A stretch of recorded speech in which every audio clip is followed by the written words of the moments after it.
Θα το κοινώσω.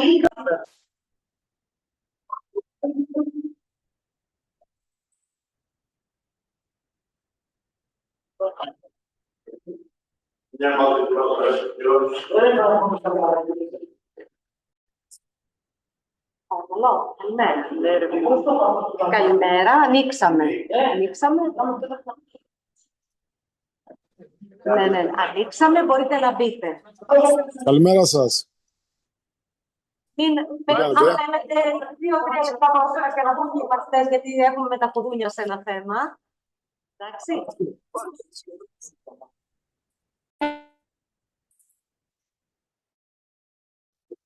Να ξεμαστούμε. Ο κύριος Βογιατζής είναι εδώ. Καλημέρα σας, τι κάνετε?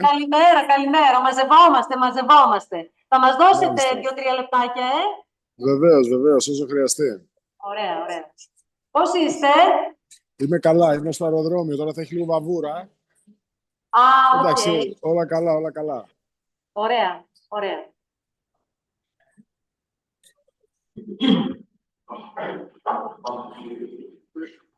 Έχει να πούμε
Ξεκινάμε.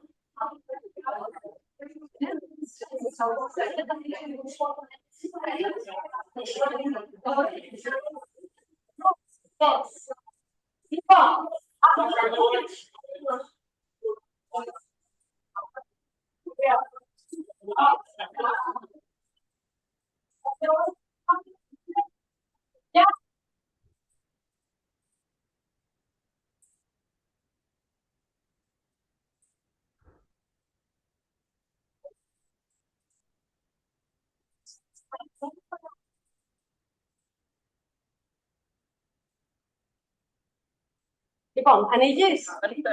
Ωραία. Καλημέρα στους αγρότες. Καλημέρα στους αγρότες. Φιλοξενούμε σήμερα την κυρία Μελένη, την Ευρωπαϊκή Μελένη,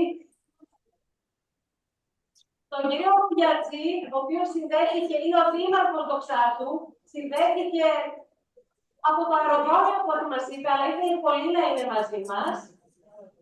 Συνδέθηκαν επίσης άλλα σχολεία, το σχολείο του Λιτοφόρου, το μουσικό σχολείο, για να δούμε. Θα μας μιλήσουν ούτως ή άλλως σε λιγάκι, οπότε θα έχουμε καλύτερη εικόνα.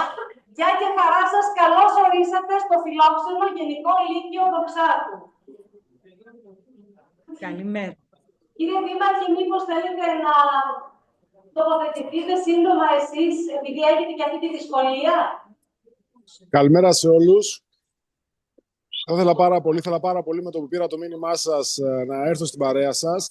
Το περιβάλλον βέβαια εδώ έχει λίγο θόρυβο. Είμαι στο Ελευθέριος Βενιζέλος. Ετοιμάζομαι να επιστρέψω από ένα ταξίδι που είχα χθες στην Αθήνα. Ελπίζω να είστε όλοι καλά. Το θέμα της σημερινής συνάντησης είναι ένα πάρα πολύ σημαντικό θέμα. Είναι αυτό της ισότητας, αν δεν κάνω λάθος, από αυτό που πρόλαβα να διαβάσω.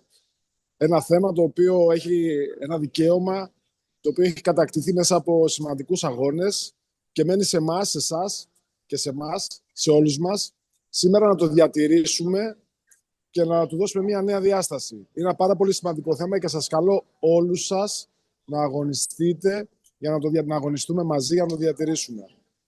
Και με πάρα πολύ μεγάλη χαρά θα παρακολουθήσω και τις ενδιαφέρουσες συζητήσεις που θα γίνουν και με την Ευρωβουλευτή, την κυρία Ελεονόρα Μελέτη, αλλά και με τους υπόλοιπους φιλοξενούμενους σας. Πολύ σας ευχαριστούμε. Κυρία Μελέτη, ο λόγος σε εσάς. Καλημέρα και εσάς. Καλημέρα και από μένα σε όλους τους εκπαιδευτικούς μαθητές από τον όμορφο τόπο σας, σε όλα τα σχολεία τα οποία έχουν συνδεθεί σήμερα. Και εγώ, όπως και ο κύριος Βογιατζής, χαίρομαι πολύ που έστω και μέσω της τεχνολογίας καταφέρνω να είμαι μαζί σας και μάλιστα σε ζωντανή σύνδεση, γιατί ξέρετε οι δράσεις που κάνουμε τα σχολεία είναι αρκετές, αλλά συνήθως επειδή είναι σε ώρες και μέρες που βρίσκομαι στις Βρυξέλλες, η παρουσία μου γίνεται μέσω κάποιου βίντεο. Εδώ χαίρομαι γιατί έχουμε τη δυνατότητα έτσι να έχουμε μια πιο διαδραστική επικοινωνία και εμένα μου αρέσει πάρα πολύ αυτό, γιατί και είναι χαρά μου πάντα και παίρνω ζωή και ενέργεια όταν βρίσκομαι ανάμεσα σε νέα παιδιά και ειδικά όταν έχουμε να συζητήσουμε για κάτι τόσο σημαντικό. Η ισότητα είναι ένα ζητούμενο, αλλά είναι και ένα πρόβλημα. Ζητούμενο γιατί καταλαβαίνετε ότι κάθε κοινωνία η οποία θέλει να σέβεται τον εαυτό της, τις αξίες της και θέλει να έχει και μια εύρυθμη λειτουργία, οφείλει να τη διεκδικεί και να τη στηρίζει, και πρόβλημα γιατί είναι κάτι το οποίο δυστυχώς δεν έχουμε κατακτήσει σε απόλυτο βαθμό. Εάν σκεφτεί κάποιος ότι μέχρι και πριν από λίγες δεκαετίες μόλις οι γυναίκες δεν είχαμε το δικαίωμα στην ψήφο, που αυτό σημαίνει ότι δεν είχαμε το δικαίωμα στην απόφαση και στη συμμετοχή στα κοινά, καταλαβαίνει κανείς ότι είναι ένας αγώνας ο οποίος έχει ξεκινήσει και έχει πολλά χρόνια μέχρι να ολοκληρωθεί. Και βέβαια, σύμφωνα και με τα στατιστικά τα οποία προκύπτουν και από έρευνες του ΟΗΕ, για να επέλθει η απόλυτη ισότητα στα δύο φύλλα, στους άνδρες και στις γυναίκες, αλλά όταν λέμε η απόλυτη εννοούμε να είμαστε πραγματικά ίσοι απέναντι στα δικαιώματα και στους νόμους, τότε θα πρέπει να περάσουν ακόμα γύρω στα 186 χρόνια. Καταλαβαίνετε λοιπόν ότι έχουμε πάρα πολύ δρόμο μπροστά μας, αλλά επειδή εμένα μου αρέσει πάντα να βλέπω το ποτήρι μισογεμάτο και ποτέ μισοάδιο, να σας πω ότι γίνονται προσπάθειες, γίνονται σημαντικά βήματα, γίνονται διεκδικήσεις, αλλά η κατάκτηση της ισότητας είναι κάτι το οποίο θα επέλθει όχι μόνο μέσα από τους αγώνες και από την νομοθεσία, αλλά μέσα από μια συνολική επανεκκίνηση αρχών και αξιών μιας ολόκληρης κοινωνίας, στην οποία πρέπει να συμμετέχουμε όλοι, από όποιο πόστο, άντρες, γυναίκες. Αν θέλετε να συζητήσουμε για ποιο λόγο δεν υπάρχει αυτή η ισότητα που τόσο πολύ επιζητούμε και σε ποιους τομείς δεν την βλέπουμε, πολύ ευχαρίστως. Επειδή όμως έχουμε τη δυνατότητα να κάνουμε αυτή τη διάδραση, θα ήθελα κι εσείς, αν θέλετε, να εκφράσετε τις απορίες σας ή και τα ερωτήματά σας, έτσι ώστε να γίνει πιο κατανοητό το γιατί δεν είναι η ισότητα αυτή κεκτημένη σε απόλυτο βαθμό σήμερα. Εμένα μου αρέσει να ακούω τις απορίες των παιδιών και των εκπαιδευτικών και νομίζω ότι μέσα από ένα διάλογο και όχι μόνο μέσα από μια στιγμή τοποθέτηση θα μπορέσουμε να το καλύψουμε το ζήτημα και πιο έτσι σφαιρικά. Δεν ξέρω ποια είναι η γνώμη σας. Για χαρά. Να ακούσουμε λίγο τα παιδιά. Παιδιά, γιατί λέτε ότι ενώ θεωρείται κεκτημένο η ισότητα, υπάρχουν θεσμοί που την προστατεύουν, υπάρχει και νομοθεσία, νομοθετικό πλαίσιο σχετικό. Για ποιο λόγο τελικά κάθε φορά τη συζητάμε? Γιατί δεν είναι δεδομένη, γιατί τι τρέχει, τι συμβαίνει και δεν θεωρούμε ότι είναι δεδομένη? Γιατί συμβαίνουν πράγματα που δεν αποδεικνύουν ότι είναι δεδομένοι. Λάβω να ακούμε. Αν και η ισότητα είναι πολύ σημαντικό. Είναι πολύ σημαντική για τις κοινωνίες μας. Άνθρωπους που βρίσκονται σε θέσεις με πολύ δύναμη, θέλοντας να διατηρηθούν οι ίδιοι οι άνθρωποι παρόμοιοι με αυτούς σε τέτοιες θέσεις, διαμορφώνουν τα συστήματα έτσι ώστε να είναι έτσι. Ωραία. Λοιπόν, εγώ θέλω να κάνω μια ερώτηση λοιπόν τώρα. Πιστεύετε ότι οι άνθρωποι που έχουν τη δύναμη διαμορφώνουν αυτό το σύστημα ή η κοινωνία και όλοι μας μαζί? Αυτοί που έχουν τη δύναμη φυσικά μπορούν να καθορίσουν την κοινωνία και να την επηρεάσουν. Αλλά η κοινωνία πρέπει να είναι δεκτική ή μη δεκτική σε ό,τι λέμε. Πάρα πολύ ωραία. Λοιπόν, ακούστε τώρα να δείτε. Εγώ θα ξεκινήσω να σας λέω πού εντοπίζεται η ισότητα πολύ, πολύ σφαιρικά για να καταλάβετε πόσο τη ζείτε και πόσο τη ζούμε και πόσο αφορά σε όλους μας. Εντάξει. Σήμερα μια γυναίκα σε πολλές χώρες της Ευρώπης, στην Ελλάδα είμαστε σε πολύ καλύτερο βαθμό γι' αυτό, σε αυτό το επίπεδο και θέλω να το πω, διότι είναι πολύ σημαντικό να ακούγονται και τα καλά, έτσι. Παίρνουμε δύναμη και θάρρος να συνεχίσουμε. Έχετε ακούσει για το μισθολογικό χάσμα, ξέρετε τι είναι αυτό? Το μισθολογικό χάσμα είναι όταν μία γυναίκα και ένας άνδρας για μια ίδια δουλειά, με ίσες ευθύνες, ίδιο ωράριο, δεν πληρώνεται το ίδιο με έναν άντρα, χωρίς να υπάρχει κάποιος λόγος. Μία πρόσφατη έρευνα από μία επιστήμονα, η οποία μάλιστα πήρε και Νόμπελ και μου κάνει και εντύπωση που δεχόμαστε με τόση ευκολία κάτι τέτοιο, στοχοποίησε εντός εισαγωγικών τη μητρότητα ως έναν από τους λόγους που ευνοεί το μισθολογικό χάσμα. Σου λέει δηλαδή, μία μητέρα, μία γυναίκα μάλλον, η οποία γίνεται μητέρα, ενώ βρίσκεται σε μία εταιρεία, πιθανότατα να μην πληρώνεται τα ίδια χρήματα, επειδή κάποια στιγμή θα θελήσει ή θα χρειαστεί να γίνει μητέρα. Άρα θα πρέπει να αποσυρθεί από τη δουλειά της ή θα πρέπει να δουλέψει λιγότερο. Εσείς το θεωρείτε δίκαιο αυτό? Θεωρείτε δίκαιο δηλαδή να στοχοποιείτε μία μητέρα που θέλει να φέρει στον κόσμο ένα παιδί και όχι και ένας πατέρας ο οποίος έχει και αυτός τις ίδιες ακριβώς υποχρεώσεις και ευθύνες απέναντι στην οικογένειά του? Έτσι λοιπόν και με αυτά τα σκεπτικά δημιουργούνται σιγά σιγά αυτά τα στερεότυπα. Κάποια από αυτά είναι και αυτά που αποκαλούμε σήμερα πατριαρχικά, τα οποία χωρίς να το καταλαβαίνουμε όλοι μας αφομοιώνουμε, τα αναπαράγουμε με αποτέλεσμα να διαιωνίζουμε και το πρόβλημα.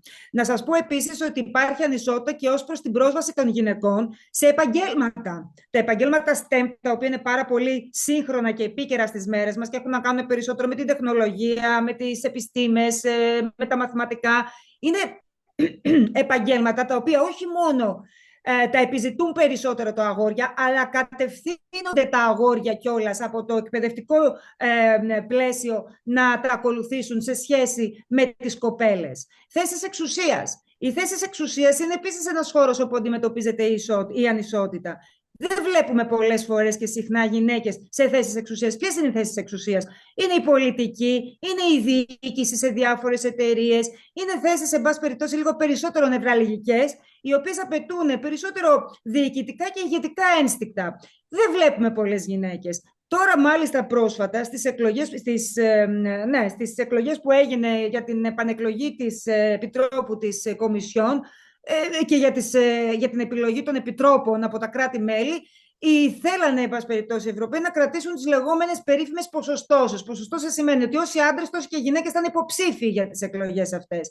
Δεν καταφέρθηκε αυτό, δεν το πετύχαμε. Και δεν το πετύχαμε γιατί απλούστατα υπήρχαν κυβερνήσεις οι οποίες δεν πρότειναν πολλές γυναίκες ή δεν πρότειναν όσες γυναίκες θα έπρεπε. Δεν φταίνε οι κυβερνήσεις απαραίτητα γι' αυτό. Φταίει το γεγονός ότι οι ίδιες οι γυναίκες αποφεύγουν να δώσουν το παρόν στη διεκδίκηση τέτοιων θέσεων. Και αυτό γιατί? Έχετε καταλάβει και συνειδητοποιήσει ότι μια γυναίκα που διεκδικεί μια τέτοια θέση πέφτει πολύ περισσότερο θύμα σεξιστικών επιθέσεων, κριτικής, ρητορικής μίσους, βίας λεκτικής και συναισθηματικής, παρενόχλησης, αμφισβήτησης, υποτίμησης, που όλα αυτά αποτελούν τομείς και παράγοντες που θα την αποτρέψουν από το να θέλει να εμφανιστεί και να διεκδικήσει την παρουσία της σε μια τέτοια θέση. Μπορεί να μην το έχετε καταλάβει, παιδιά, αλλά συμβαίνει. Και σας μιλάω κι εγώ σαν μια γυναίκα η οποία βρίσκομαι 25 ολόκληρα χρόνια σε ένα επάγγελμα προβολής και τώρα σε ένα νέο χώρο, κάνοντας τα πρώτα μου βήματα σε αυτό της πολιτικής. Δεν μπορείτε να φανταστείτε τις προκλήσεις που αντιμετωπίζουμε οι γυναίκες όταν θέλουμε να βρεθούμε σε μια τέτοια θέση. Θα σας πω το πιο φαινομενικά αθώο ερώτημα το οποίο μπορεί να κάνει οποιοσδήποτε, το οποίο όμως μέσα του κρύβει εμποτισμένο πατριαρχικό υποσυνείδητο, το οποίο με τη σειρά του, χωρίς να το καταλαβαίνουμε, το έχουμε αφομοιώσει άντρες και γυναίκες, και αποτρέπουν τις γυναίκες από την παρουσία τους σε τέτοιες θέσεις. Όταν εμένα έγινε η υποψηφιότητά μου γνωστή, το πρώτο ερώτημα και το πιο δημοφιλές που δεχόμουν από άντρες και γυναίκες καθ' όλη τη διάρκεια, και τώρα επίσης, ξέρετε ποιο ήτανε? Το παιδί σου, πού θα το αφήνεις? Λες και το παιδί δεν έχει μπαμπά? Λες και εγώ είμαι η μόνη υποχρεωμένη, αν θέλετε, στο να πρέπει να θυσιάζω και τις προσωπικές μου επιθυμίες και τα προσωπικά μου θέλω για να μην πληγεί η υγεία, η ψυχολογική, ας πούμε, και η άνεση του παιδιού? Είδατε πόσο ωραία έχει στηθεί το αφήγημα? Αντιθέτως, αυτό το ερώτημα σε έναν άντρα δεν θα το θέτανε ποτέ. Δεν έχει τεθεί ποτέ ερώτημα σε άνδρα ευρωβουλευτή, ο οποίος ταξιδεύει ακριβώς και τις ίδιες μέρες που ταξιδεύω και εγώ στο εξωτερικό. Όλοι οι ευρωβουλευτές από όλες τις χώρες δεν μένουν μόνιμα στις Βρυξέλλες, πηγαίνουν έρχονται. Κανένας άντρας δεν έχει ερωτηθεί το παιδί σου και τη γυναίκα σου τι θα τα κάνεις φεύγοντας τώρα και ταξιδεύοντας για τις Βρυξέλλες 3 φορές την εβδομάδα. Άρα καταλαβαίνετε ότι αυτή η ανισότητα, πέρα του ότι είναι κάτι το οποίο τη βρίσκουμε ακόμα και στα λεγόμενα μας εμείς οι γυναίκες, φαίνεται να το έχουμε μέσα μας, έτσι γονιδιακά, είναι κάτι το οποίο το βρίσκουμε σε πάρα πολύ μικρές πτυχές της καθημερινής ζωής, πόσο μάλλον στις μεγαλύτερες, όπως είναι το μισθολογικό χάσμα ή η έλλειψη παρουσίας και εκπροσώπησης των γυναικών στις νευραλγικές θέσεις. Θέλω να σας πω επίσης ότι η ανισότητα είναι ένας από τους βασικούς λόγους που τροφοδοτούν, γεννούν, προάγουν και διονύζουν και τη βία κατά των γυναικών, για την οποία συζητάμε τόσο πολύ. Έτσι. Η ανισότητα είναι κάτι το οποίο στη χώρα μας μπορεί να πηγαίνει σχετικά καλά σε σχέση με άλλες χώρες. Θέλω να σας πω όμως ότι υπάρχουν περιοχές, υπάρχουν χώρες, υπάρχουν πολιτισμοί όπου οι ανισότητες μεταξύ των ανδρών και των γυναικών είναι προκλητικές. Θα σας πω μόνο χαρακτηριστικά ότι υπάρχουν μέρη στον κόσμο μας όπου οι γυναίκες δεν έχουν την ίδια πρόσβαση στις υπηρεσίες υγείας, δεν έχουν την ίδια πρόσβαση στην εκπαίδευση. Χαρακτηριστικά να σας αναφέρω ότι στο Ιράκ απαγορεύεται οι γυναίκες να σπουδάζουν, διότι θεωρείται ότι δεν πρέπει να έχουν εμπλοκή στην εκπαίδευση πέρα από το δημοτικό. Υπάρχουν ανισότητες σε οποιαδήποτε έκφαση της καθημερινής ζωής.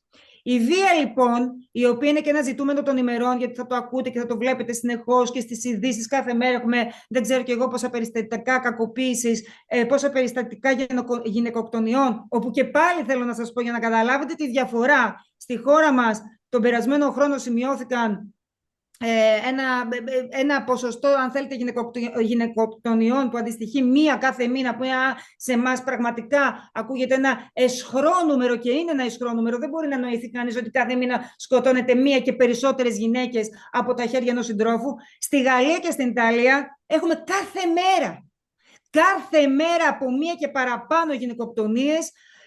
Και γιατί το λέμε γυναικοκτονίες? Είναι ένας όρος ο οποίος επιφέρει μέσα του μια τεράστια κοινωνική δόνηση. Μπορεί να μην έχει καθιερωθεί νομικά και υπάρχει λόγος σε αυτό, εύλογος λόγος. Κοινωνικά όμως χρησιμοποιείται για να εκφράσει αυτή την φοβερά αρνητική και σαρωτική δόνηση που φέρει. Αυτές οι γυναίκες σκοτώνονται ακριβώς γιατί είναι γυναίκες. Τη σκοτώνει ο σύντροφος γιατί ήταν έγκλημα πάθους. Δεν υπάρχει έγκλημα πάθους. Υπάρχει ένας άντρας ο οποίος θεωρεί τη γυναίκα του κατώτερον και γι' αυτό τη σκοτώνει. Την κακοποιεί γιατί τη ζήλευε και γιατί την αγαπούσε. Δεν υπάρχει αγάπη και ζήλια η οποία εκφράζεται μέσα από την κακοποίηση. Έχουμε να κάνουμε με έναν άντρα ο οποίος κακοποίησε τη γυναίκα του και τέλος. Και βέβαια έχουμε να κάνουμε και με ένα θύμα, είτε νεκρό είτε ζωντανό, το οποίο έχει δεχθεί τη βία, έχει δεχθεί την κακοποίηση και την έχει θεωρήσει πιθανότατα σε κάποιες περιπτώσεις σαν έκφραση αγάπης ή κάτι φυσιολογικό, γιατί έτσι έχει εκπαιδευτεί. Σε καμία περίπτωση το θύμα δεν φέρει ποτέ ευθύνη για την κακοποίηση που δέχεται. Και θα σας εξηγήσω γιατί. Μέρος της κακοποίησης αυτής έχει συμβάλει να είναι όλη η κοινωνία. Και θα σας πω το γιατί. Αν ανατρέξουμε πίσω στην ιστορία της ανθρωπότητας, θα συνειδητοποιήσουμε ότι η βία δεν είναι ένα φαινόμενο των τελευταίων ετών και των τελευταίων δεκαετιών. Μπορεί να μιλάμε περισσότερο για αυτήν, γιατί σε αυτό βοηθάνε τα μέσα μαζικής ενημέρωσης, περισσότερο τα στόματα τα οποία έχουν αρχίσει να ανοίγουν, τα ταμπού τα οποία λιγάκι προσπαθούμε να καταπολεμήσουμε στο αν θα κάνουμε την καταγγελία ή όχι. Αλλά παίρνοντας την ιστορία και βλέποντας την από πάνω ως απλοί παρατηρητές, θα δείτε πόσο έχει ξεκινήσει το αφήγημα της ανισότητας, το οποίο οδηγεί και στο αφήγημα της βίας κατά των γυναικών. Θρησκευτικά, αν το πάρουμε ιστορικά τώρα, έτσι, το αφήγημα λέει ότι η γυναίκα γεννήθηκε από το πλευρό του Αδάμ. Δεν είναι ισότιμη, γεννήθηκε από ένα κομμάτι του άντρα. Στην αρχαιότητα οι γυναίκες απομονώνονταν σε γυναικονίτες. Υπήρχαν δηλαδή συγκεκριμένα μέρη στα οποία απομονώναν τις γυναίκες. Δεν είχαν το δικαίωμα να πάρουν μέρος σε κανένα συμπόσιο και σε καμία απόφαση ή δράση για τα κοινά. Αυτό αυτομάτως τις έκανε κατώτερες. Υπήρχαν βέβαια περιπτώσεις όπως η Σπάρτη, για παράδειγμα, που αποτελούσαν εξαίρεση, γιατί η γυναίκα είχε πρωταγωνιστικό ρόλο στην εκπαίδευση και ήταν λιγάκι διαφορετικά τα πράγματα. Φεύγοντας από την Ελλάδα και πηγαίνοντας και σε άλλους πολιτισμούς, θα δούμε ότι τα πράγματα μπορεί να ήταν ακόμα χειρότερα. Στην Ινδία, για παράδειγμα, όταν ένας άντρας πέθαινε, η χείρα του ή έπρεπε να καεί ή έπρεπε να οδηγηθεί στην αυτοχειρία, τις υποχρεώνανε δηλαδή να αυτοκτονήσουν, διότι η ζωή τους δεν είχε αξία ίση με τη ζωή του άντρα και δεν είχε και αξία καμία σε περίπτωση που ο άντρας τους έφευγε από τη ζωή. Στη Ρώμη θεωρείται η γυναίκα περιουσιακό στοιχείο. Γινότανε ανταλλαγή διαπραγμάτευσης ανάμεσα σε οικογένειες που θέλανε να σμίξουν.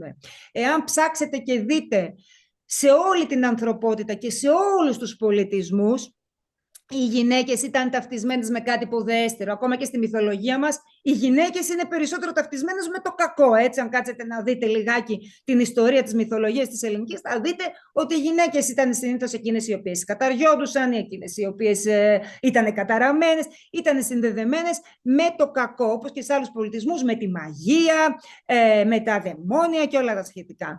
Άρα καταλαβαίνετε ότι όταν έχουμε ένα τέτοιο αφήγημα το οποίο διαμορφώνει τόσο το συλλογικό ασυνείδητο, το συλλογικό ασυνείδητο είναι αυτό που ουσιαστικά οδηγεί τους πάντες να αποκτήσουμε γενικότερες, ευρύτερες αντιλήψεις και απόψεις για τα πράγματα, αλλά και το προσωπικό ασυνείδητο, το τι πιστεύει ο καθένας σας για τη ζωή, για αυτά που συμβαίνουν γύρω του, για τη θέση της γυναίκας, για τη θέση της αγάπης, για το πώς εκφράζουμε όλη αυτή την αγάπη. Αυτό λοιπόν το προσωπικό και το συλλογικό ασυνείδητο σμιλεύονται μέσα από ένα αφήγημα το οποίο ευνοεί τις ανισότητες τις κοινωνικές και χωρίς να το καταλάβουμε προάγει και τη βία κατά των γυναικών. Και επειδή η βία δεν είναι μόνο το να να χτυπήσεις μια γυναίκα ή να σκοτώσεις μια γυναίκα. Η βία έχει και άλλες μορφές. Έχει και τη λεκτική και τη συναισθηματική και την ψυχολογική. Τώρα, επειδή γίνεται και η εξέλιξη αυτή που γίνεται με την τεχνολογία, έχει πάρει και άλλες μορφές. Μπορούμε να τη βρούμε και στο διαδίκτυο, που εκεί πέρα μέσω ερευνών πάλι οι γυναίκες στοχοποιούνται περισσότερο μέσω της ρητορικής μίσους, μέσα από την εκδικητική πορνογραφία, το revenge porn, που θα το ξέρετε, είστε νέα παιδιά, ασχολείστε με την τεχνολογία. Άρα βλέπετε ότι μέχρι και σήμερα βρίσκει τρόπους η βία και η ανισότητα να φωλιάσει μέσα στη σκέψη μας. Και επίσης κάτι πολύ σημαντικό, οι ανισότητες και οι βίες δεν βγαίνουν μονάχα από τον άντρα προς τη γυναίκα. Βγαίνουν και από τη γυναίκα στη γυναίκα. Και αυτό μάλιστα εγώ το έκανα και ολόκληρη καμπάνια κατά τη διάρκεια της ημέρας εξάλειψης της βίας κατά των γυναικών, θέλοντας να βάλω στο τραπέζι και αυτή τη μορφή βίας που λέγεται εσωτερικευμένος μισογυνισμός. Η μητέρα που θα πει στο κορίτσι της, το οποίο κακοποιείται από τον άντρα της, όχι απαραίτητα σωματικά, ακόμα και ψυχολογικά ή οικονομικά, η οικονομική βία, επίσης πολύ σημαντική. Η μητέρα λοιπόν που θα προτρέψει το παιδί της, την κόρη της, να μείνει σε αυτό το κακοποιητικό περιβάλλον. Γιατί εάν φύγει, τι θα πει η κοινωνία, τι θα πει ο κόσμος, τι θα κάνουν τα παιδιά της, πού θα πάει μόνη της, πού θα βρει καλύτερον, όλα αυτά τα αφηγήματα. Οι φίλοι που θα της πει, έλα μωρέ, τον ξέρεις, θα αλλάξει, δεν είναι έτσι, δεν είναι κακός, ήταν η κακιά στιγμή. Ή οι συγγενείς που θα της πει, δεν μπορεί, κάτι του έκανες και σου αντέδρασε έτσι. Όλα αυτά είναι πατριαρχικά στερεότυπα που τα έχουν καταπιεί οι γυναίκες και τα φέρουν σαν ιό και σαν μικρόβιο. Εσωτερικευμένος μισογυνισμός. Κρατήστε το. Βλέπετε λοιπόν πόσο ύπουλα και πόσο παντού και συνέχεια αυτή η πεποίθηση που συντηρεί και αναπαράγει την ανισότητα ανάμεσα στους άντρες και στις γυναίκες και οδηγεί και στη βία, βρίσκεται από τότε που υπάρχουμε εμείς εδώ στην ανθρωπότητα και θα συνεχίσει να βρίσκεται αν δεν αλλάξουμε. Η νομοθεσία σαφώς είναι το πρώτο εργαλείο στο οποίο στρέφεται μια κοινωνία που σέβεται τον εαυτό της. Βάζει νόμους, γιατί οι νόμοι λειτουργούν και αποτρεπτικά και παραδειγματικά. Μπορούν να ελέγξουν τα συμπτώματα ενός προβλήματος σχεδόν κάποιες φορές αποτελεσματικά. Υπάρχουν όμως κάποια πράγματα τα οποία δεν αλλάζουν με την νομοθεσία. Διότι όσο και να αυστηροποιηθούν οι ποινές, όσο και να μπουν περισσότερα μέτρα μέσω του νόμου, οι αντιλήψεις, τα στερεότυπα και οι πεποιθήσεις δεν αλλάζουν με την νομοθεσία. Αλλάζουν με το να αλλάξουμε το αφήγημα, να φτιάξουμε ένα καινούριο, το οποίο θα χρειαστεί επίσης πάρα πολλά χρόνια, εκατοντάδες ίσως, για να μπορέσει να εμπεδοθεί από τους ανθρώπους και να μεταγγιστεί και στις επόμενες γενιές. Όπως ακριβώς έγινε με όλα αυτά τα στερεότυπα που κουβαλάμε στην πλάτη μας όλοι, από την απαρχή της ανθρωπότητας μέχρι και σήμερα. Γι' αυτό χρειάζεται 186 ολόκληρα χρόνια μέχρι να επέλθει η απόλυτη ισότητα. Γι' αυτό δεν βλέπουμε να περιορίζεται το φαινόμενο της βίας κατά των γυναικών παρόλες τις προσπάθειες και παρόλη την νομοθεσία εθνικά και ευρωπαϊκά και παγκόσμια. Και γι' αυτό εγώ πάντα επιμένω και πάντα λέω ότι η εκπαίδευση, και όταν λέω εκπαίδευση δεν εννοώ τώρα που είσαστε στο σχολείο μαθαίνετε κάποια πράγματα, η εκπαίδευση γενικότερα της κοινωνίας από την αρχή μέχρι το τέλος, που φορείς της είναι και το σχολείο και οι δάσκαλοι και οι εκπαιδευτικοί και τα μέσα μαζικής ενημέρωσης και οι πνευματικοί άνθρωποι και η θρησκεία και παίζουν σημαντικό ρόλο. Διότι συχνά στην εκπαίδευση και στην παιδεία βρίσκεται και το ίδιο το πρόβλημα, αλλά και η λύση του. Δεν ξέρω αν σας έχω βοηθήσει να αποκτήσετε μια ευρύτερη εικόνα. Αν θέλετε να κάνετε κάποιες ερωτήσεις, εγώ είμαι στη διάθεσή σας. Κυρία Μελέτη, θέσατε σοβαρά ζητήματα, τα έχουμε πραγματευτεί με έναν τρόπο, αλλά τα πυκνώσατε τώρα με έναν εξαιρετικό τρόπο. Προβλήματα που αντιμετωπίζει η γυναίκα στη μητρότητα, οι δυσκολίες για κάθετη ανέλυξη στη διοικητική ιεραρχία, γιατί οι γυναίκες εκπαιδευτικοί δεν θέλουν ηγετικές θέσεις, στερεότυπα, βία και όλα αυτά τα πράγματα. Λοιπόν, λέμε να δώσουμε το λόγο τώρα στα σχολεία που πλαισιώνουν τη δραστηριότητα. Μήπως κάποιο ερώτημα από το σχολείο της Ρόδου, από το Λιτόχωρο, κάποιος? Κυρία Πετρά, να σας χαιρετήσω εγώ γιατί πρέπει να προλάβω την πτήση μου. Καλή συνέχεια στις εργασίες, ημερίδα σας και καλή συνέχεια, καλή σας μέρα. Κυρία Μελέτη, καλή συνέχεια και σε εσάς. Καλή σας ημέρα, καλημέρα. Να είστε καλά, γεια σας. Κάποιο ερώτημα από τα σχολεία που είναι μαζί μας? Καταρχήν εμείς στη στο ροή. χώρο να σας καλημερίσουμε, να σας ευχαριστήσουμε θερμά. Ωραία, παιδιά. Από το λιτόχωρο, λοιπόν. Δεν ξέρω αν μας ακούτε. Να σας καλημερίσουμε, να σας ευχαριστήσουμε θερμά που έτσι έχουμε τη δυνατότητα να ακούσουμε τη δική σας, να παρακολουθήσουμε την εκδήλωση φυσικά και την κυρία Μελέτη, διότι εμείς έχουμε ένα θέμα σχετικό, κυρία Μελέτη. Εμείς ασχολούμαστε με το μισθολογικό χάσμα, το έμφυλο, και τα παιδιά μας έχουν δουλέψει ιδιαίτερα και ήταν χαρά μας να ακούσουμε και τη δική σας εισήγηση και για ένα θέμα σχετικό με την ισότητα ευρύτερο.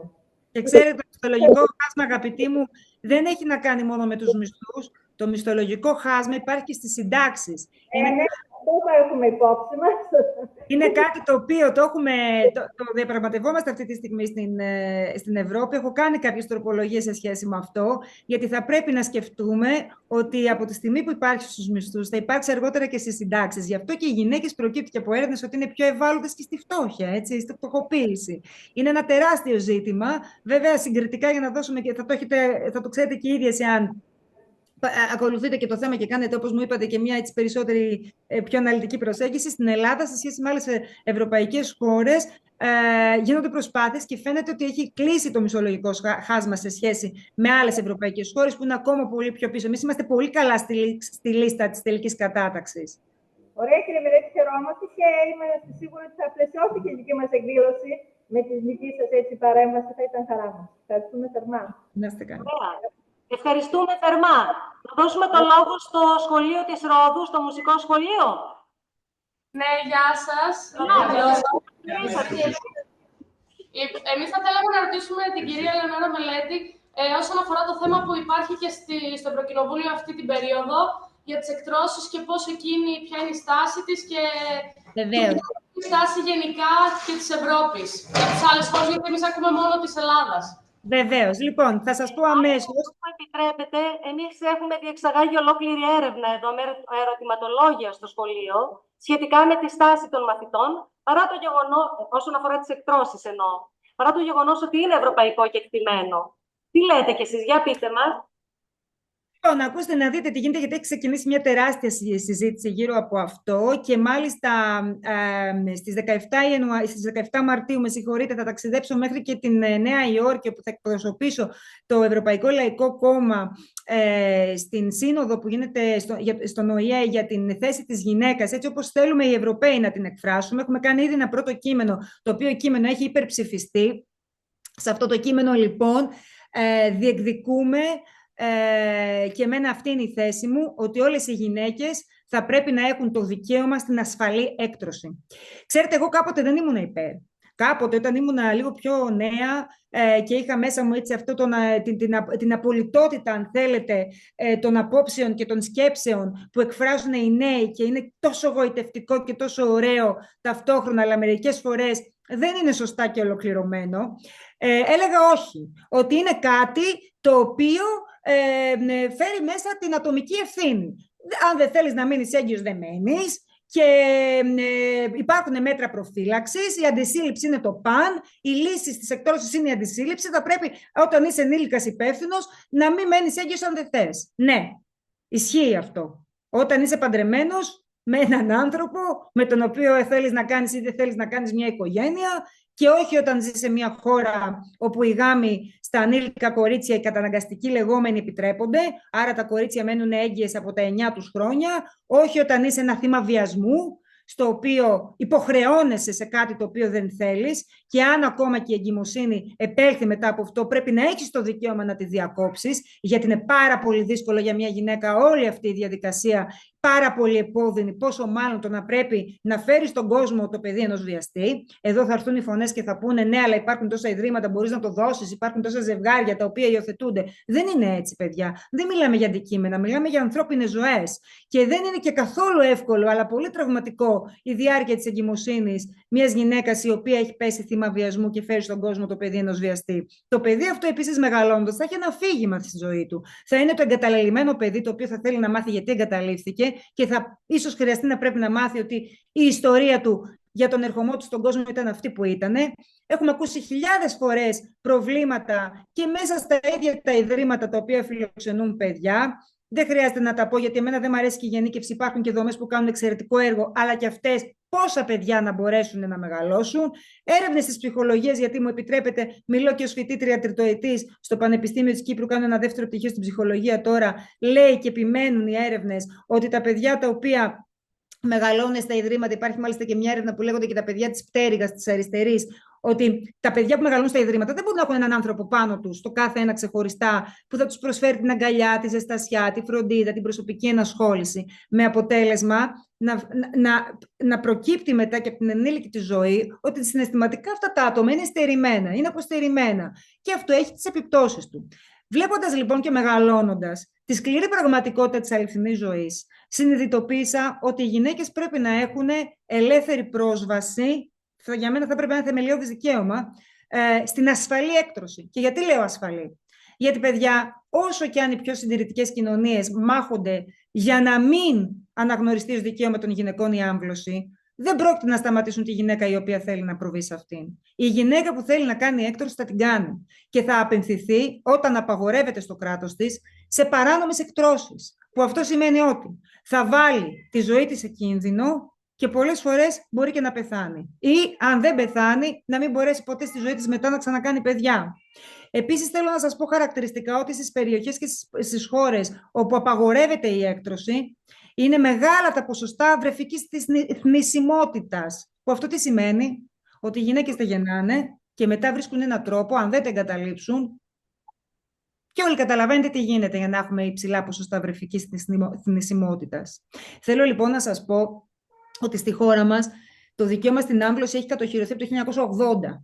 Δεν είναι κάτι. Η συζήτηση αυτή έχει τελειώσει στο 1980. Σου λέει στην ελληνική νομοθεσία ότι η γυναίκα η οποία θέλει να προβεί σε έκτρωση μπορεί, υπό κάποιες συγκεκριμένες περιπτώσεις και συγκυρίες και συνθήκες, οι οποίες ωστόσο είναι πάρα πολύ ελαστικές σε σχέση με τους αντίστοιχους περιορισμούς που ισχύουν σε άλλες χώρες. Στην Ελλάδα δηλαδή υπάρχει μια συγκεκριμένη νομοθεσία που σε επιτρέπει μέχρι και τον 7ο μήνα, εάν και εφόσον πληρούνται κάποιες συγκεκριμένες περιπτώσεις, να προβεί σε άμβλωση. Υπάρχουν χώρες στις οποίες απαγορεύεται καθολικά. Απαγορεύεται. Αν μείνεις έγκυος υπό οποιαδήποτε συνθήκη, πρέπει να γεννήσεις αυτό το παιδί.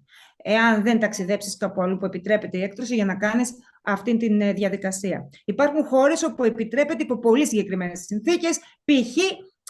αν είναι θύμα βιασμού. Σε αυτές τις περιπτώσεις, ξέρετε τι έχουμε?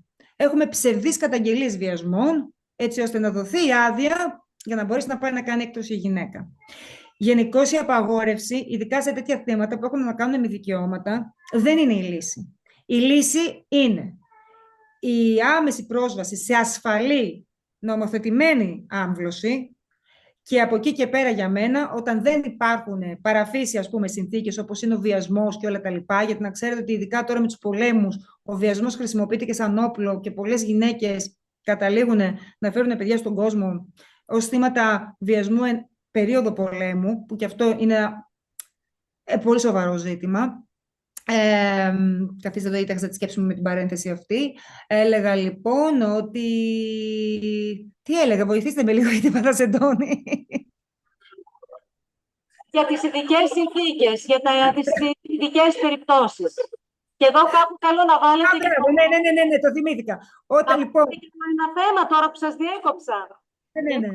Βάλτε και το θέμα των ευάλωτων γυναικών, των οροθετικών γυναικών, που δεν έχουν ασφαλή πρόσβαση στην έκτρωση, ας πούμε. Πάρα πολύ σωστά. Ειδικά πρωτόκολλα για να γεννήσουν, ειδικά νοσοκομεία διαπιστευμένα, και πεθαίνουν και οι ίδιες οι μανάδες.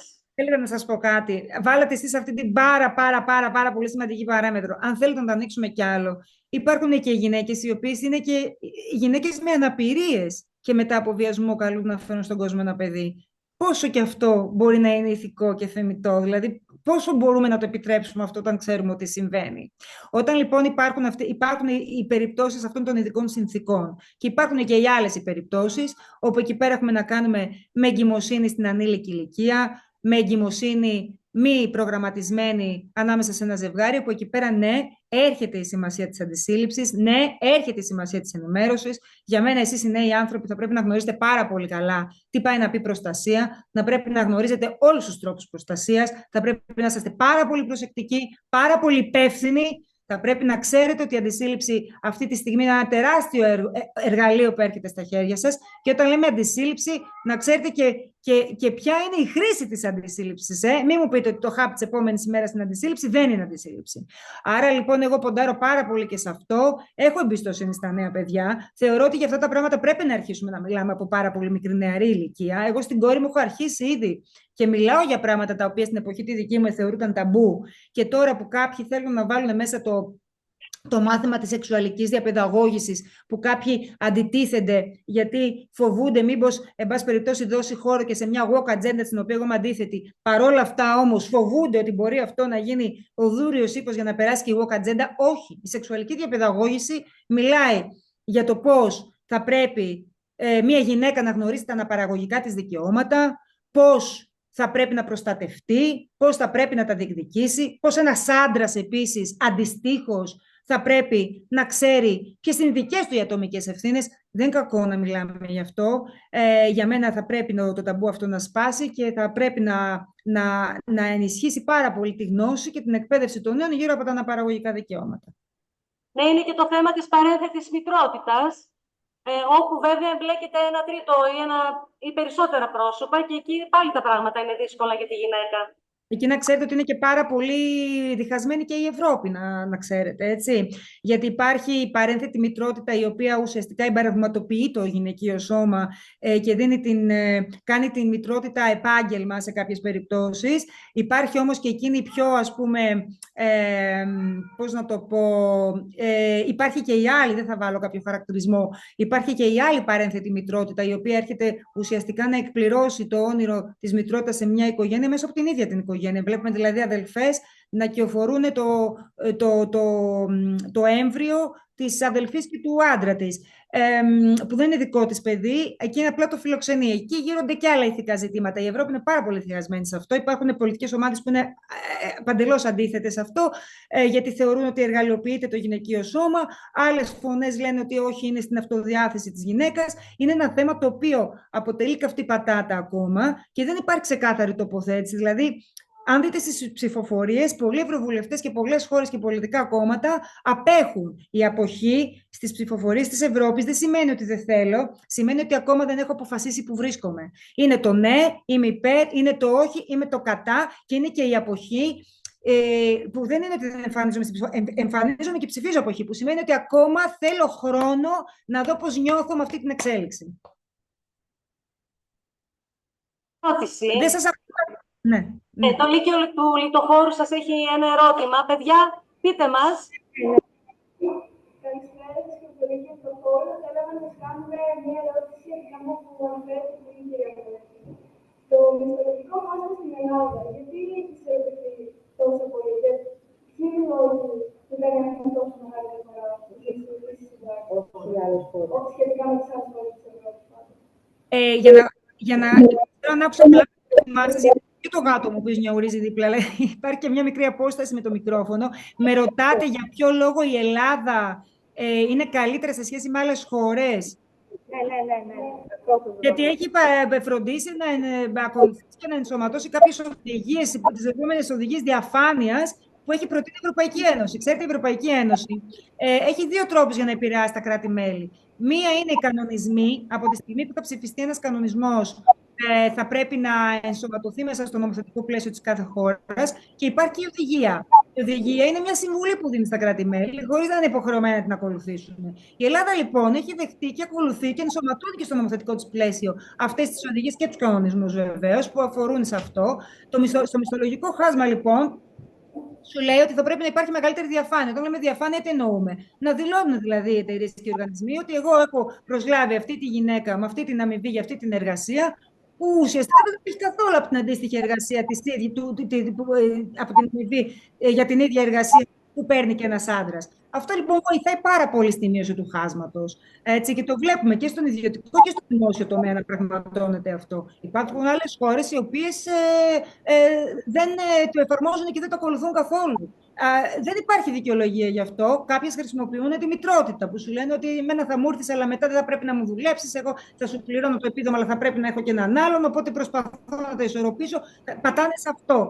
Και υπάρχουν βέβαια και άλλες χώρες οι οποίες και μισθολογικό χάσμα δεν έχουν και ενίσχυση των γυναικών κατά την περίοδο της μητρότητας, είτε με παροχές μέσω κράτους, είτε με παροχές μέσω επιδομάτων, τόσο στον άντρα όσο και στη γυναίκα. Εκεί έχουμε και αντίστοιχα προνόμια στους άντρες σε σχέση με τη γυναίκα όσον αφορά τη μητρότητα. Δηλαδή, ένας πατέρας, στη Σουηδία για παράδειγμα, έχει το δικαίωμα και η μητέρα και ο πατέρας να λείψουν 9 μήνες από την εργασία τους ενώ πληρώνονται και να το χωρίσουν όπως θέλουν μεταξύ τους. Θέλουν να το πάρουν 9 μήνες, να μείνει 9 μήνες ο ένας, 9 μήνες ο άλλος, απανωτά, έτσι ώστε να φτάσει κοντά στα 2 χρόνια το παιδί που να έχει κάποιον γονέα δίπλα του, μπορεί.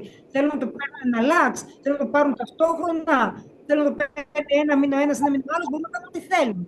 Έχει να κάνει λοιπόν και με το τι μπορεί να αντέξει μια κοινωνία. Και όταν λέω αντέξει, θα μου πείτε, ωραία, γιατί δεν παίρνουμε όλο το παράδειγμα των Σουηδών, να το φέρουμε στην Ελλάδα, στην Ιταλία, στην Ισπανία. Γιατί δεν είναι όλοι οι λαοί έτοιμοι να αποδεχτούν την ίδια εξέλιξη και την ίδια πρόοδο. Μιλώντας από πλευρά άποψης, κουλτούρας, αντιλήψεων, πεποιθήσεων και όλα τα σχετικά. Υπάρχουν πολύ προοδευτικοί και λιγότερο προοδευτικοί λαοί. Οπότε θα πρέπει όλες αυτές οι αλλαγές για να γίνονται και να αγκαλιάζονται και με αποδοχή από όλους, να γίνονται σταδιακά. Και πρώτα πρέπει να προετοιμάζονται οι κοινωνίες για να μπορέσουν να αφομοιώσουν μια τέτοια αλλαγή. Τις προάλλες κάναμε μια εκδήλωση, εν πάση περιπτώσει, για την ανισότητα των φύλων και ήμασταν εκπρόσωποι από διάφορες χώρες και ήταν οι Σουηδοί, οι οποίοι ήταν έξαλλοι. Έξαλλοι είχαν εμφανιστεί σε αυτό το event. Δεν γίνεται. Δεν γίνεται να μην υπάρχει ισότητα αυτή τη στιγμή στον κόσμο. Και τους ρωτάμε εμείς, μην λέτε εσείς οι Σουηδοί που το έχετε σχεδόν στο 98% κατακτήσει. Ποιο 98%? Η ισότητα, λέει, στην περιουσία δεν έχει, λέει, επέλθει στην Σουηδία. Οι γυναίκες δεν έχουν τα ίδια περιουσιακά στοιχεία που έχουν και οι άντρες. Δηλαδή, τους βλέπεις αυτούς τους ανθρώπους ότι ενώ έχουν κατακτήσει την ισότητα σχεδόν παντού, ψάξανε και βρήκανε πού δεν την έχουν. Δεν την έχουν στα περιουσιακά στοιχεία. Κατά 30% περισσότερο οι άντρες από τη γυναίκα. Όχι, θα πάμε να κερδίσουμε τώρα και αυτή την ισότητα. Πρέπει να έχουμε όλοι στα περιουσιακά στοιχεία. Έχει να κάνει και με την κοινωνία. Σας έχω κι άλλο ένα ερώτημα. Είδαμε ότι πραγματευτήκατε τελευταία θέματα που αφορούν τη τεχνητή νοημοσύνη. Με ποιο τρόπο διαμορφώνονται οι αλγόριθμοι, τι παρεμβάσεις γίνονται όσον αφορά την επικοινωνία. Εμάς το ερώτημά μας είναι, το μετέφερε μία μαθήτρια. Έλα, Ειρήνη. Θεωρείτε ότι στην τεχνητή νοημοσύνη υπάρχει μεροληψία ως προς την αντιμετώπιση της γυναίκας? Εννοείται. 100%. Η τεχνητή νοημοσύνη, να ξέρετε, είναι ένα ζήτημα το οποίο είναι πάρα πολύ δύσκολο να ελεγχθεί ακόμα, διότι δεν έχει ολοκληρώσει και η ίδια το τελικό της προφίλ. Που αυτό σημαίνει ότι δεν μπορείς να νομοθετήσεις εύκολα για την τεχνητή νοημοσύνη. Καταρχάς, δεν είμαστε αφοριστικοί. Η τεχνητή νοημοσύνη είναι ένα εργαλείο το οποίο μπορεί να προσφέρει πάρα πολλά στην ανθρωπότητα. Δηλαδή, τώρα διάβαζα μόλις εχθές μία έρευνα που έλεγε ότι η τεχνητή νοημοσύνη μπορεί να ανιχνεύσει καρκίνο του μαστού 5 χρόνια πριν αυτός εκδηλωθεί. Ξέρετε τι σημαίνει αυτό με απλά λόγια? Ότι τελείωσε ο καρκίνος του μαστού. Τέλειωσε. Ξέρετε τι σημαίνει αυτό? Ότι η πρώτη αιτία γυναικείου καρκίνου στον κόσμο θα εξαλειφθεί. Άρα αυτό είναι πάρα πολύ σημαντικό. Η τεχνητή νοημοσύνη μπορεί να προσφέρει πάρα πολλά καλά στην ανθρωπότητα, εάν και εφόσον χρησιμοποιείται σωστά. Από εκεί και έπειτα, και βέβαια υπάρχει μεροληψία στο κομμάτι της τεχνητής νοημοσύνης, γιατί στοχοποιούνται περισσότερο οι γυναίκες και αυτό αποδεικνύεται και μέσω ερευνών. Οι γυναίκες, θα σας το πω και με παράδειγμα δικό μου, αγαπητά μου παιδιά, δεν με πειράζει καθόλου. Πριν από λίγο καιρό μου έστειλαν ένα link στο οποίο βρίσκονται φωτογραφίες μου από το Instagram, στις οποίες εγώ τις έχω ανεβάσει στο Instagram και είμαι ντυμένη και με τη βοήθεια τεχνητής νοημοσύνης με έχουν κάνει γυμνή. Και κυκλοφορώ εγώ αυτή τη στιγμή στο διαδίκτυο γυμνή, χωρίς την συνένεσή μου και χωρίς να μπορώ να κινηθώ εναντίον τους. Ξέρετε γιατί? Γιατί οι δημιουργοί έχουν γράψει από πάνω στη φωτογραφία ότι είναι fake, ότι είναι deep fake, άρα ότι είναι αποτέλεσμα τεχνητής νοημοσύνης. Εμένα αυτό με καλύπτει? Όχι, δεν με καλύπτει, γιατί εσύ που θα δεις αυτή τη φωτογραφία που εγώ έχω ανεβάσει στο Instagram και που ο δημιουργός λέει ότι είναι deep fake, με δείχνει γυμνή. Με εκθέτει? Με εκθέτει. Άρα Το πρόβλημα λοιπόν τα προσωπικά σας δεδομένα. Ναι, πείτε μου. Ναι. Είναι το προσωπικών δεδομένων, Καλά, δεν το συζητώ. Έχετε δει εσείς αυτές τις φωτογραφίες να κυκλοφορούν με άντρες? Όχι. Έχετε δει εσείς revenge porn να κυκλοφορεί με άντρες? Όχι. Άρα οι γυναίκες στοχοποιούνται πολύ περισσότερο στο διαδίκτυο και κακοποιούνται πολύ περισσότερο. Το χρησιμοποιούμε αυτό το ρήμα, μην το φοβάστε, γιατί αυτό είναι μια μορφή κακοποίησης, έτσι. Κακοποιούνται περισσότερο σε σχέση με τους άντρες. Ναι, υπάρχει μεροληψία στη χρήση της τεχνητής νοημοσύνης ως προς τις γυναίκες. Είναι ένα θέμα το οποίο πραγματικά είναι. Τεχνητή νοημοσύνη τώρα συζητιέται παντού, σε όλες τις επιτροπές. Είναι το μόνο θέμα που μπαίνει παντού. Και πώς μπορούμε, εν πάση περιπτώσει, να το ελέγξουμε και να το ρυθμίσουμε. Σε αυτό έχουν μεγάλο ρόλο, γιατί κάποιος είπε και για τους αλγόριθμους. Σε αυτό έχουν τεράστιο ρόλο και κομμάτι ευθύνης και οι πλατφόρμες. Ξέρετε, οι πλατφόρμες, οι περισσότερες, δεν είναι ευρωπαϊκές. Είναι αμερικανικές, είναι κινέζικες. Οπότε καταλαβαίνετε ότι λίγα πράγματα μπορεί να κάνει η Ευρώπη σε σχέση με αυτές. Η Ευρώπη κάνει οδηγίες, κουνάει το δάχτυλο, όπα εδώ έχουμε θέμα. Μπορεί βέβαια και να τις κόψει. Θέλει να τις κόψει? Όχι, γιατί θα ανοίξει πόλεμο με τις υπόλοιπες, με τις χώρες δημιουργούς και θα διαταραχθούν εμπορικές σχέσεις και το ξέρετε ότι δεν το θέλει κανείς αυτό το πράγμα. Αλλά όταν πηγαίνεις εσύ σε μια πλατφόρμα και του λες, γιατί γι' αυτό μάχομαι και εγώ αυτή τη στιγμή, να ποινικοποιηθεί η ρητορική μίσους, που δεν στοχοποιεί μόνο γυναίκες, στοχοποιεί γενικότερα ευάλωτες ομάδες. Και γιατί στην τελική πρέπει να ποινικοποιηθεί. Πρέπει να ποινικοποιηθεί. Αν εγώ αυτή τη στιγμή έρθω εκεί και χτυπήσω έναν, τον χτυπήσω. Ή έρθω, δεν τον χτυπήσω και έρθω εκεί και πάρω έναν από εσάς και αρχίζω και τον βρίζω δημόσια. Ξέρετε τι θα κάνετε? Στο επόμενο 5 λεπτό θα μου έχετε κάνει καταγγελία, θα έχετε πάει σε δικηγόρο, θα έχετε ζητήσει να γίνει αγωγή για συκοφαντική δυσφήμιση και προσβολή προσωπικότητας, θα μου ζητήσετε λεφτά, ποινική δίωξη. Όλα αυτά θα γίνουν. Γιατί σας έχω θίξει δημόσια. Όταν λοιπόν εγώ το κάνω αυτό στο διαδίκτυο, γιατί να μην μπορώ να διεκδικήσω το δίκαιο μου? Επειδή ο άλλος πίσω από που με βρίζει είναι ένα τρόλ. Πίσω από το τρόλ υπάρχει ένας άνθρωπος. Αυτός ο άνθρωπος γιατί να μην μπορεί να ανιχνευθεί? Γιατί να μην μπορεί να μην έχει την ευθύνη των λόγων του? Και όλο αυτό γίνεται στο πλαίσιο της ελευθερίας και της δημοκρατίας του λόγου. Γιατί εγώ να μην μπορώ να δείρω κάποιον στον δρόμο? Αυτό δεν είναι κατά της ελεύθερης βούλησης? Αν εμένα η δική μου η βούληση είναι να βγαίνω να βαράω και να μοιράσω σφαλιάρες, εμένα η νομοθεσία που μου λέει ότι αν χειροδικήσω σε κάποιον δεν είναι καταπάτημα της προσωπικής μου βούλησης? Γιατί λοιπόν να έχουμε 2 μέτρα και 2 σταθμά? Γιατί να μην ποινικοποιηθεί η ρητορική μίσους, που ουσιαστικά είναι μια στιγνή μορφή βίας και κακοποίησης του άλλου ανθρώπου? Καταλαβαίνετε. Πάμε λοιπόν εμείς τώρα σαν Ευρώπη, ψηφίζουμε στο Ευρωκοινοβούλιο ότι αυτό το πράγμα πρέπει να περάσει. Έρχονται οι πιο συντηρητικοί και οι πιο ακροδεξιοί, η μεγάλη πληγή ακροδεξιά, και σου λέει ότι αυτό καταπατά την ελευθερία του λόγου. Μα τον ακροδεξιό, αν τον αφήσεις να βαράει, θα βαράει. Δεν βαράει γιατί έχει νόμους. Έρχεται λοιπόν μετά ο Elon Musk και σου λέει ότι όχι. Και ο Ζούνιεμπερ, πώς τον λένε αυτό, σου λέει όχι, εγώ δεν θέλω, λέει, να ελέγχω το περιεχόμενό μου. Μα πώς δεν πρέπει να ελέγξει το περιεχόμενό σου? Τι θα είμαστε, μια ζούγκλα μέσα στα social media? Σαφώς και πρέπει να ελέγξει το περιεχόμενό σου. Τι κάνουν λοιπόν αυτοί? Αυτή είναι εμένα η τρέλα που με κάνει έξαλλη και με βγάζει από τα ρούχα μου. Ξέρετε πάρα πολύ καλά ότι τους αλγόριθμους τους χειρίζονται από πίσω, έτσι. Θέλεις να γίνει κάτι viral, θέλεις να γίνει κάτι trend, θέλεις να ενεργοποιήσεις λιγάκι και να βελτιώσεις τη διάδραση που υπάρχει ανάμεσα στους χρήστες, το πετάς συνέχεια. Αυτό γιγαντώνεται. Έχετε δει ποτέ εσείς να γιγαντώνετε κάτι το οποίο είναι καλό, θετικό, προάγει την αλληλεγγύη, το σεβασμό? Όχι. Εγώ αυτό που έχω παρατηρήσει, γιατί πειραματίζομαι πάρα πολύ στα social media, από τότε που έκλεισα τα σχόλιά μου από κάτω, τα οποία τα έκλεισα ως ένδειξη διαμαρτυρίας σε μία που οργάνωσε ολόκληρη επίθεση στη μητέρα μου. Εμένα βάρα, με κάνε με ό,τι θες, δεν με ενδιαφέρεις καθόλου, γελάω με την πάρτη σου. Τη μητέρα μου δεν την πιάσω στο στόμα σου όμως. Έκλεισα λοιπόν και ξέρετε τι παρατήρησα? Ότι το engagement μου έχει πέσει κατά 2%. Ξέρετε γιατί έχει πέσει κατά 2% το engagement? Γιατί απλούστατα το engagement μου εμένα τροφοδοτεί από τον μπαχτυρντή που γινόταν από κάτω στα σχόλια.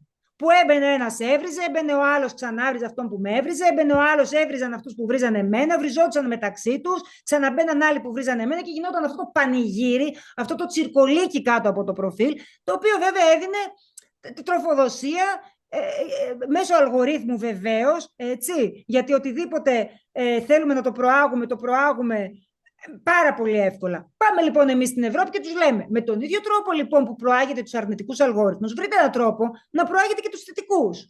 Δεν ζητάμε κάτι κακό. Βρείτε έναν τρόπο να εντοπίζεται ο χρήστης. Ο χρήστης, για να ανοίξει ένα προφίλ, αν υποχρεωθεί να βάλει το αφημί του, ας πούμε, μέσα σε 1 λεπτό τον έχεις βρει. Γιατί να μην έχεις αυτή τη δυνατότητα? Στην Ισπανία έχει γίνει άρση του απορρίτου στα social media σε περιπτώσεις εγκλήματος. Γιατί λοιπόν να τον έχεις τον άλλον, ο οποίος δεν μπορεί να διαπράξει ένα έγκλημα στη φυσική κοινωνία, να μπαίνει και να διαπράττει τέρατα μέσα στα social media και στην διαδικτυακή κοινωνία? Έχω άδικο? Συγγνώμη που είμαι και τόσο έντονη, αλλά πραγματικά μεταφέρω την ενέργεια που έχω και στο Ευρωκοινοβούλιο όταν μιλάμε για αυτά τα πράγματα. Δηλαδή, εμένα κάποια πράγματα στο βωμό του χρήματος με τρελαίνουν. Δεν μπορώ να τα δεχτώ. Ναι, το δεύτερο θέμα που πραγματευόμαστε είναι όντως η τεχνητή νοημοσύνη, οι αλγόριθμοι, τα prompts, οι οδηγίες, και κάπου εκεί έχουμε μπερδευτεί πάρα πολύ, οπότε μας βοηθάτε απίστευτα αυτή τη στιγμή. Μην μπερδεύεστε, για να δείτε πόσο πολύ παρακολουθούμαστε όλοι και πώς λειτουργούν οι αλγόριθμοι και πόσο κακό είναι να δίνουμε τόσο αβέρτα εύκολα τα προσωπικά μας τα στοιχεία και να δεχόμαστε τα πάντα, cookies, αυτά, allow, while using the app, τα ξέρουν τώρα όλα αυτά τα παιδιά. Τις προάλλες μίλαγα με μια φίλη μου για διακοσμήσεις γάμου. Παντρεύεται η κοπέλα και μου λέει από πού να πάρω τα λουλούδια. Και μετά από 3 λεπτά αρχίσαν και σκάγανε στο feed μας event planners, ανθοπολία. Δηλαδή τώρα αυτό το πράγμα σίγουρα δεν είναι τυχαίο και είναι και πάρα πολύ τρομακτικό εάν κάτσεις και το σκεφτείς. Προσέχετε πάρα πολύ, παιδιά, με τη χρήση, και μιας και πιάσαμε και τα social media, προσέχετε και τα πρότυπα τα οποία περνάνε μέσα από τα social media. Είναι αισχρά και για τη γυναίκα και για τους άντρες. Είναι αισχρά. Εγώ πραγματικά δηλαδή στεναχωριέμαι πάρα πολύ για αυτά που βλέπω. Δεν μπορεί οι κοπέλες και οι άντρες, τα νέα παιδιά, να καλούνται σε μια μαζικοποίηση, σε μια, σε μια παντελή απουσία αυτόφωτης προσωπικότητας και να πρέπει να αντιμετωπίζουμε τους εαυτούς μας σαν προϊόντα που πρέπει να είμαστε οι ίδιοι με τους άλλους. Αυτό είναι τραγικό. Για μένα τα social media συμβάλλουν πάρα πολύ στο να απεμπολίσουν την μοναδικότητα που κάθε ένας από εσάς έχει στην προσωπικότητά του. Γιατί ο καθένας σας έχει δική του προσωπικότητα. Πώς θα το κάνουμε? Ο καθένας έχει τη δική του προσωπικότητα, που είναι κρίμα να μην σας δοθεί η ευκαιρία να τη βγάλετε προς τα έξω, να πιστεύετε σε αυτήν και να στηρίζεστε σε αυτήν και να θέλετε να είσαστε, να κάνετε ή να μοιάζετε όπως όλοι οι υπόλοιποι που είναι viral. Τι πάει να πει viral? Viral γίνεται ό,τι θέλουν αυτοί που έχουν δημιουργήσει τα social media προκειμένου να βγάλουν λεφτά. Αυτό είναι το viral. Από εκεί και έπειτα, για μένα, όποιος καταφέρει και αντισταθεί και κρατήσει το προσωπάκι του το όμορφο όπως είναι, το μυαλουδάκι του το όμορφο όσο το δυνατόν πιο καλλιεργήσιμο γίνεται, την προσωπικότητά του όσο πιο μοναδική και ξεχωριστή, για μένα αυτοί θα επιβιώσουν. Όλοι οι άλλοι θα πάνε στην κρεατομηχανή, θα γίνουν κοιμάς. Εξαιρετικά. Είναι μαζί μας και το γυμνάσιο Δοξάτου και το Γέλ Κολυνδρού. Αν θα θέλατε να κάνετε κάποια παρέμβαση, βέβαια, στηρίζει ο διευθυντής μας, ο οποίος έχει ένα ερώτημα, μέχρι να ετοιμαστούν τα άλλα σχολεία. Το ερώτημά του αφορά τα φίλτρα, μιας και το πραγματιστήκατε στο Ευρωκοινοβούλιο, ειδικότητά σας. Σας ακούτε. Τι γίνεται με την αυτοεικόνα, κυρία Μελέτη, με αυτό το χτίσιμο, με αυτή την κατασκευή? Να σας πω κάτι. Και εγώ πριν βγούμε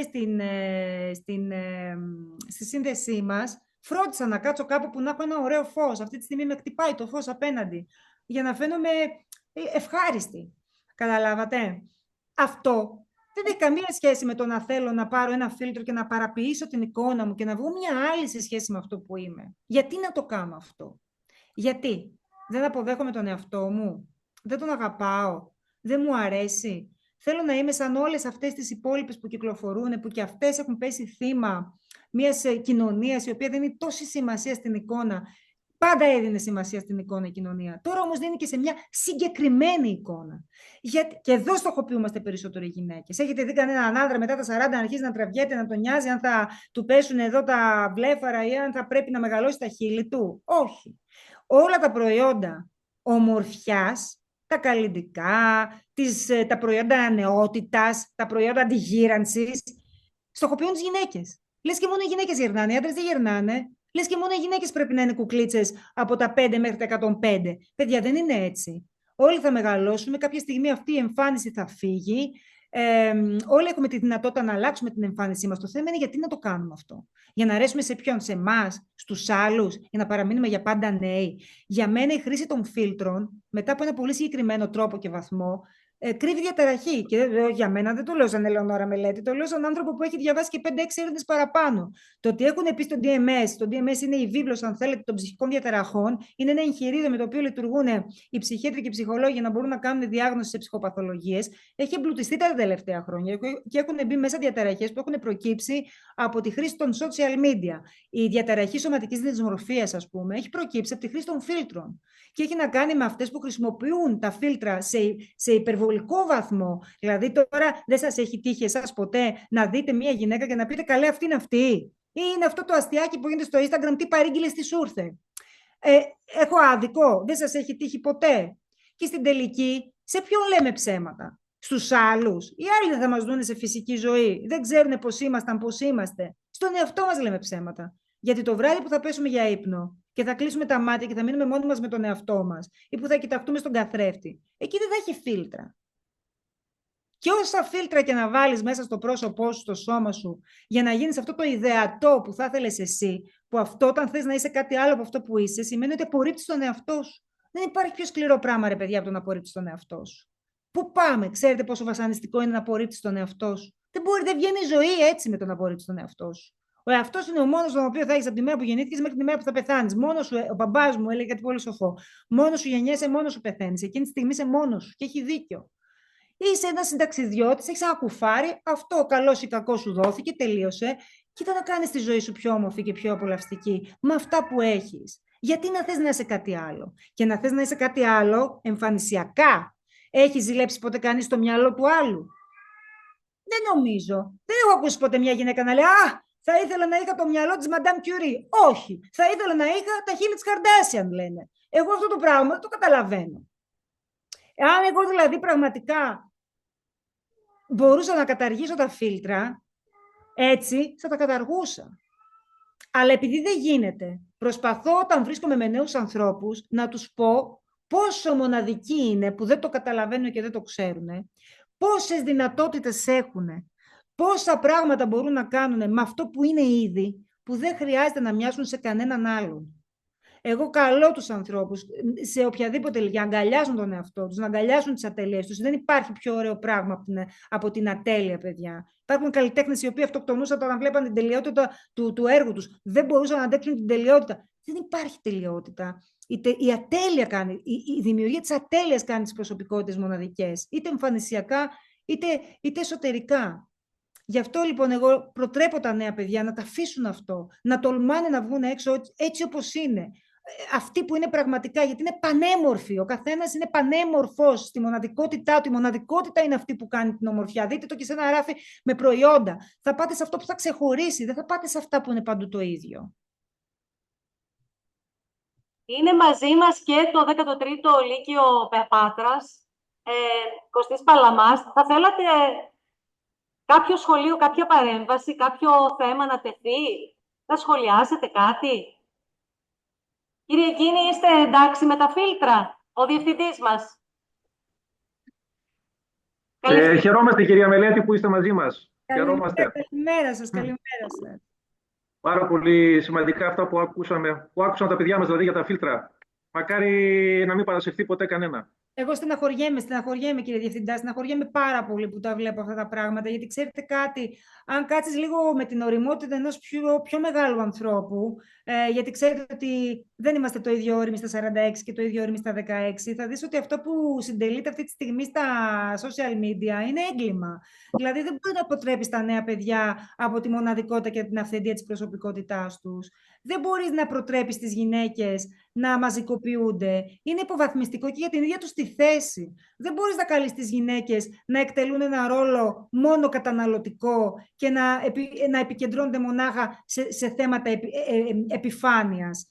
Δεν μπορείς να τις σπρώχνεις σε πρότυπα τα οποία περνάνε έμεσα, που να την αποτρέπουν από τη συμμετοχή στη ζωή, στην καριέρα, στην επαγγελματική καταξίωση. Εγώ τρελαίνομαι όταν βλέπω αυτά τα ηλίθια βίντεο, με συγχωρείτε για την έκφραση, που κυκλοφορούν στο TikTok και στο Instagram. Τι μου πήρε ο δισεκατομμυρίουχος άντρας μου στο Ντουμπάι για την ημέρα του Αγίου Βαλεντίνου, και να τις βλέπω να κάνουν unboxing και να ασχολούνται με την ύλη, να ασχολούνται με τα χρήματα, να ασχολούνται με τους πλούσιους γάμους. Λες και αυτός είναι αυτός ο σκοπός και η αυταξία μιας γυναίκας. Δεν είναι αυτό, παιδιά. Αυτό που βλέπετε βλέπετε είναι ένα διαφημιστικό τρίκ. Αυτό που βλέπετε είναι διαφημίσεις, σαν και αυτές που βλέπετε στο σινεμά και σαν και αυτές που βλέπετε στην τηλεόραση. Δεν είναι αληθινό. Η ζωή και η ευτυχία, αυτό λέω και εγώ στην κόρη μου, η ζωή και η ευτυχία του ανθρώπου κρύβεται στην εμπειρία, στα ταξίδια, στις εικόνες, στις επαφές με τους ανθρώπους, στη γνώση, στα βιβλία. Σε αυτά τα πράγματα κρύβεται η ουσία της ζωής. Δεν κρύβεται σε όλα αυτά τα οποία σας τροφοδοτούν και σας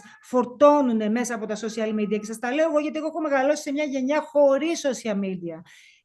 Και ήταν υπέροχα, ήταν φανταστικά. Εσείς έχετε γεννηθεί και εμείς είχαμε ήδη κινητά όταν γεννιόσασταν εσείς. Δεν θα το καταλάβετε και δεν θα το ζήσετε ποτέ αυτό. Αυτό το ζούμε εμείς, ο διευθυντής σας, η εκπαιδευτική που είναι εδώ, που έχουμε περάσει και από την άλλη πλευρά του ποταμού. Και το έχουμε ζήσει αυτό και προσπαθούμε να σας το μεταφέρουμε και να σας πούμε προσέξτε, γιατί τα πράγματα δεν είναι έτσι όπως σας τα παρουσιάζουμε.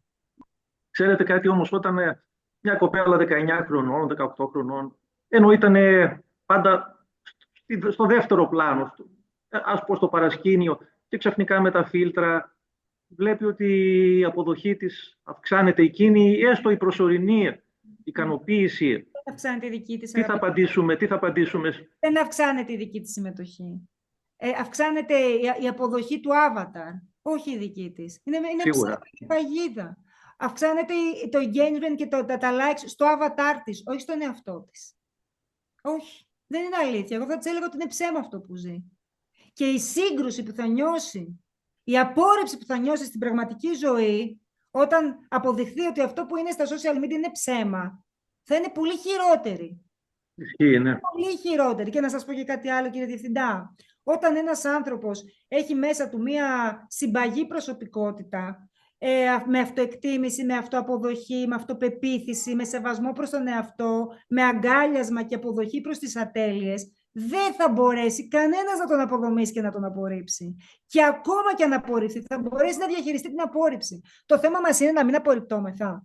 Όχι. Ξέρετε τι απόρριψη έχω φάει εγώ στη ζωή μου?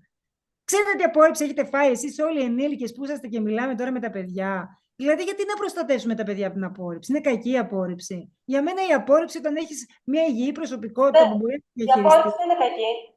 Μπορεί να σε κάνει να ανθίσεις η απόρριψη. Εγώ τα μεγαλύτερα πράγματα στη ζωή μου, από αυτά που εγώ θεωρούσα προσωπικούς στόχους και ήθελα να πετύχω, τα πέτυχα μετά από όχι δεν μπορείς, ή όχι δεν γίνεται, ή όχι δεν σου δίνεται. Μετά από αυτά τα όχι, λύσαγα και πραγματικά κατάφερνα αυτό που ήθελα. Δεν είναι κακό τα όχι.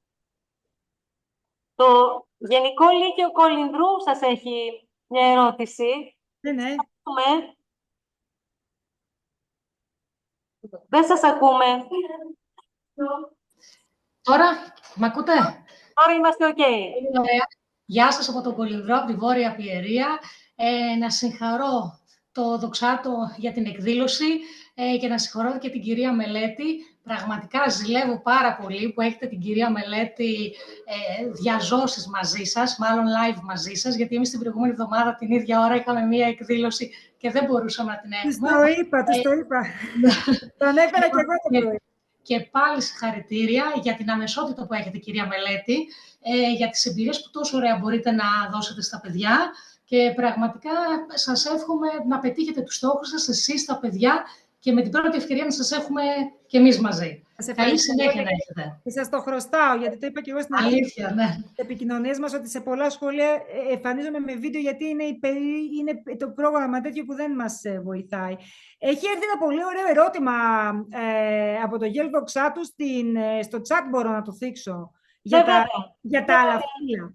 Το ερώτημα είναι, έχει τεθεί στο Κοινοβούλιο το ζήτημα για τα άλλα φύλλα? Όχι, δεν έχει τεθεί.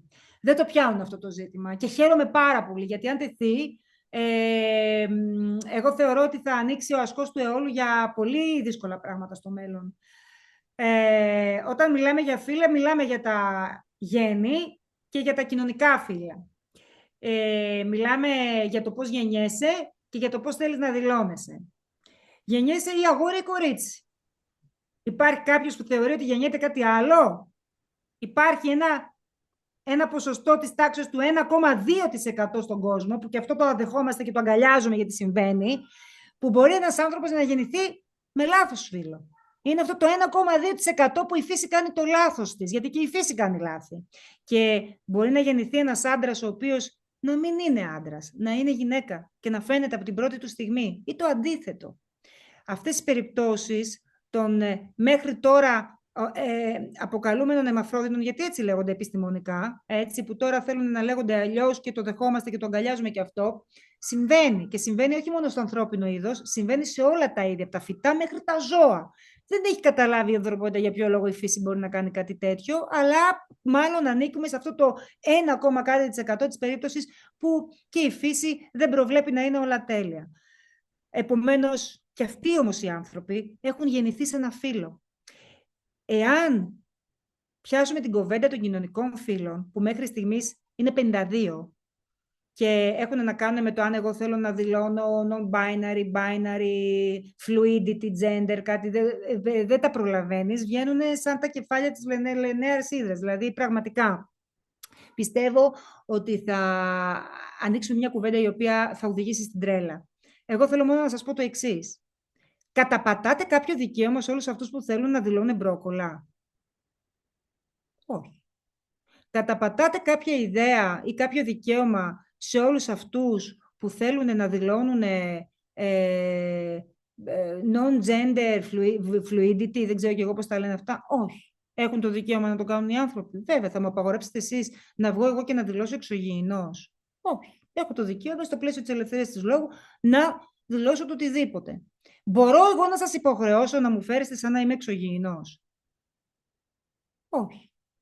Γιατί λοιπόν θα πρέπει να μπούμε στο παιχνίδι να πρέπει να καλούμαστε, να φερόμαστε στον καθένα αναλόγως με το πώς αυτός θέλει να δηλώνει? Φανταστείτε λοιπόν μια ομάδα ανθρώπων που θέλουν να δηλώνουν σκύλοι. Γιατί έτσι τους συνέδωσε? Ενώ δεν έχουν γεννηθεί σκύλοι. Πρώτον, μπορούν να δηλώνουν σκύλοι. Ας βγει έξω να δηλώνει σκύλος. Ας βγει να είναι ντυμένος σκύλος, ενώ δεν έχουμε απόκριες. Πριν από κάποιες δεκαετίες αυτούς τους ανθρώπους τους παίρναμε με έναν άσπρο μανδύ και τους πηγαίναμε σε ειδικές κλινικές. Έτσι. Ας υποδεχτούμε λοιπόν σήμερα τη woke agenda, λέγοντας ότι αυτοί οι άνθρωποι έχουν το δικαίωμα να το κάνουν αυτό. Και ας μαζευτούν 10 από αυτούς. Θα πρέπει να πάνε να εμβολιαστούν σε κτηνίατρο. Από τη στιγμή που δηλώνει σκύλος, πρέπει να πας πάρεις και τα αντίστοιχα φάρμακα που παίρνει ένας σκύλος. Θα πρέπει να τους βγάζουμε βόλτα για τσίσα και κακά. Δεν μπορούν να πηγαίνουν στην τουαλέτα μας. Είναι σκύλοι και πρέπει να τους φερόμαστε έτσι. Είτε με λουρί, είτε με ελεύθερους. Αλλά επειδή ελεύθερα μπορεί να δαγκώνει, δεν θα πρέπει να τους φοράμε φήμοτρο ή να τους έχουμε με το λουρί. Δεν μπορείς να βγάλεις ένα σκύλο έτσι. Πρέπει να έχεις και τις ευθύνες. Έτσι. Θα πρέπει επίσης να τους φερόμαστε σαν να είναι σκύλοι. Σήκω κάτσε, κάτσε σήκω. Δεν κάνει κάτι άλλο σκύλος. Πήγαινε, φέρε τον μπαλάκι. Δεν μπορείς να επικοινωνείς κάπως αλλιώς με ένα σκύλο. Άρα ουσιαστικά αυτό που ζητάει η woke agenda με την νομοθεσία είναι να μπορεί να δηλώνει ό,τι θέλει, που μπορεί ούτως ή άλλως να το κάνει, έτσι, αλλά θα πρέπει και εμείς να τους φερόμαστε έτσι. Καταλαβαίνετε ότι θα γίνουμε μια κοινωνία τρελών? Θα γίνουμε μια κοινωνία που δεν θα λειτουργεί σε τίποτα. Γιατί αν αυτή η παρέα σκύλων θέλει να πάει μια βόλτα στη Συγκρού, θα την κλείσει τη Συγκρού. Γιατί τα αυτοκίνητα δεν μπορούν να πατήσουν τα σκυλάκια που θα είναι σκυλάκια άνθρωποι. Καταλαβαίνετε τώρα τι θέλει να πετύχει αυτή η τρέλα του να θέλει να δηλώνει ο καθένας ό,τι κοινωνικό φύλο θέλει να δηλώνει. Και αυτό έχει ξεκινήσει από αυτούς που ξύπνησαν ένα πρωί και είπανε ότι δεν υπάρχουν φύλλα, υπάρχουν κοινωνικοί ρόλοι που αποδίδονται στα φύλλα. Ναι, υπάρχουν κοινωνικοί ρόλοι που αποδίδονται στα φύλλα. Αλλά και αυτοί οι κοινωνικοί ρόλοι που αποδίδονται στα φύλλα έχουν να κάνουν και με την εξελικτική ψυχοσυναισθηματικό-σωματοκοινωνική δομή του ανθρώπου. Οι γυναίκες με τους άντρες πρέπει να είμαστε ίσοι, αλλά δεν είμαστε ίδιοι. Πώς θα το κάνουμε τώρα? Διαφορετικά θα υπήρχαν μόνο γυναίκες ή μόνο άντρες. Αυτό αποδεικνύεται και από αξονικές τομογραφίες, από απεικονίσεις. Αν πάρεις έναν εγκέφαλο, ένας άνθρωπος μπορεί να σου πει αν ο εγκέφαλος αυτός ανήκει σε μια γυναίκα ή ανήκει σε έναν άντρα. Και οι ποιότητες ακόμα που διέπουν τα δύο φύλλα είναι διαφορετικές και χωρίζονται σε αρσενικές και θηλυκές. Δεν είναι κακό ένας άντρας να έχει θηλυκές ποιότητες και μια γυναίκα να έχει αρσενικές. Όλοι έχουμε. Το θέμα είναι τι καλλιεργούμε περισσότερο. Δεν μπορούμε λοιπόν να πάμε, ρε παιδιά, να κατηγορήσουμε και να στοχοποιήσουμε πράγματα τα οποία βοηθούν την εύρυθμη λειτουργία μιας κοινωνίας. Μπορούμε να ανοίξουμε λιγάκι το πεδίο μας. Δηλαδή, ναι, εμένα, αν η κόρη μου θέλει να παίξει με G.I. Joe, θα την αφήσω. Αν είχα ένα γιο και ήθελε να παίζει με κουζινικά, θα τον αφήσω. Δεν είναι κακό. Αν είχα ένα γιο που θέλει να φοράει ροζ πουλόβερ, θα τον άφηνα. Η κόρη μου που θέλει να φοράει μαύρα και να παίζει ποδόσφαιρο, πήγα και την έγραψα στην ομάδα ποδοσφαίρου. Αυτό το καταλαβαίνω. Το να μην είναι τα αγοράκια δεν φοράνε ροζ, τα κοριτσάκια πρέπει να παίρνουν. Όχι, αυτό είναι λάθος για μένα. Έτσι. Αλλά το να πρέπει να ανοίξουμε τώρα όλο αυτό το πράγμα και να αγκαλιάσουμε κοινωνικά κατασκευάσματα, γιατί τα κοινωνικά φύλλα είναι κοινωνικά κατασκευάσματα. Και βάζουν μάλιστα στο τραπέζι και προβληματισμούς στους νέους ανθρώπους που δεν θα πρέπει να είχαν. Ξέρετε κάτι, παιδιά, ο σεξουαλικός προσανατολισμός, γιατί δεν έχουν να κάνουν όλα με το σεξουαλικό προσανατολισμό στη woke agenda, δηλαδή τα κοινωνικά φύλλα δεν έχουν να κάνουν με την σεξουαλική προτίμηση του καθενός, που δεν θα πρέπει να μας ενδιαφέρει και να μας αφορά το τι κάνει ο καθένας στην προσωπική του ζωή. Αλλά βάζουν όμως όλες αυτές οι ατζέντες στα νέα παιδιά και προβληματισμούς που δεν θα τους είχαν υπό άλλες συνθήκες. Γιατί ένας άνθρωπος γεννιέται ομοφυλόφιλος. Το ξέρει από την πρώτη στιγμή. Το καταλαβαίνει. Δεν γίνεται επειδή θα του το πει η woke agenda ή η μαμά ή ο μπαμπάς, ή δεν θα σταματήσει να είναι εάν του το πούνε ότι δεν πρέπει να είναι.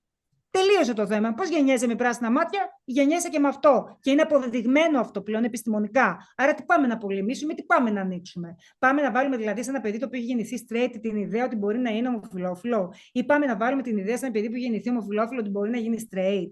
Αυτό προσπαθεί να κάνει η woke agenda. Και δεν τη φέρνει κανένα στο Ευρωκοινοβούλιο, γιατί ξέρει ότι είναι μια καυτή πατάτα που θα δημιουργήσει σοβαρά προβλήματα. Υπάρχουν πολιτικές ομάδες οι οποίες είναι πάρα πολύ υπέρ αυτής της woke agenda.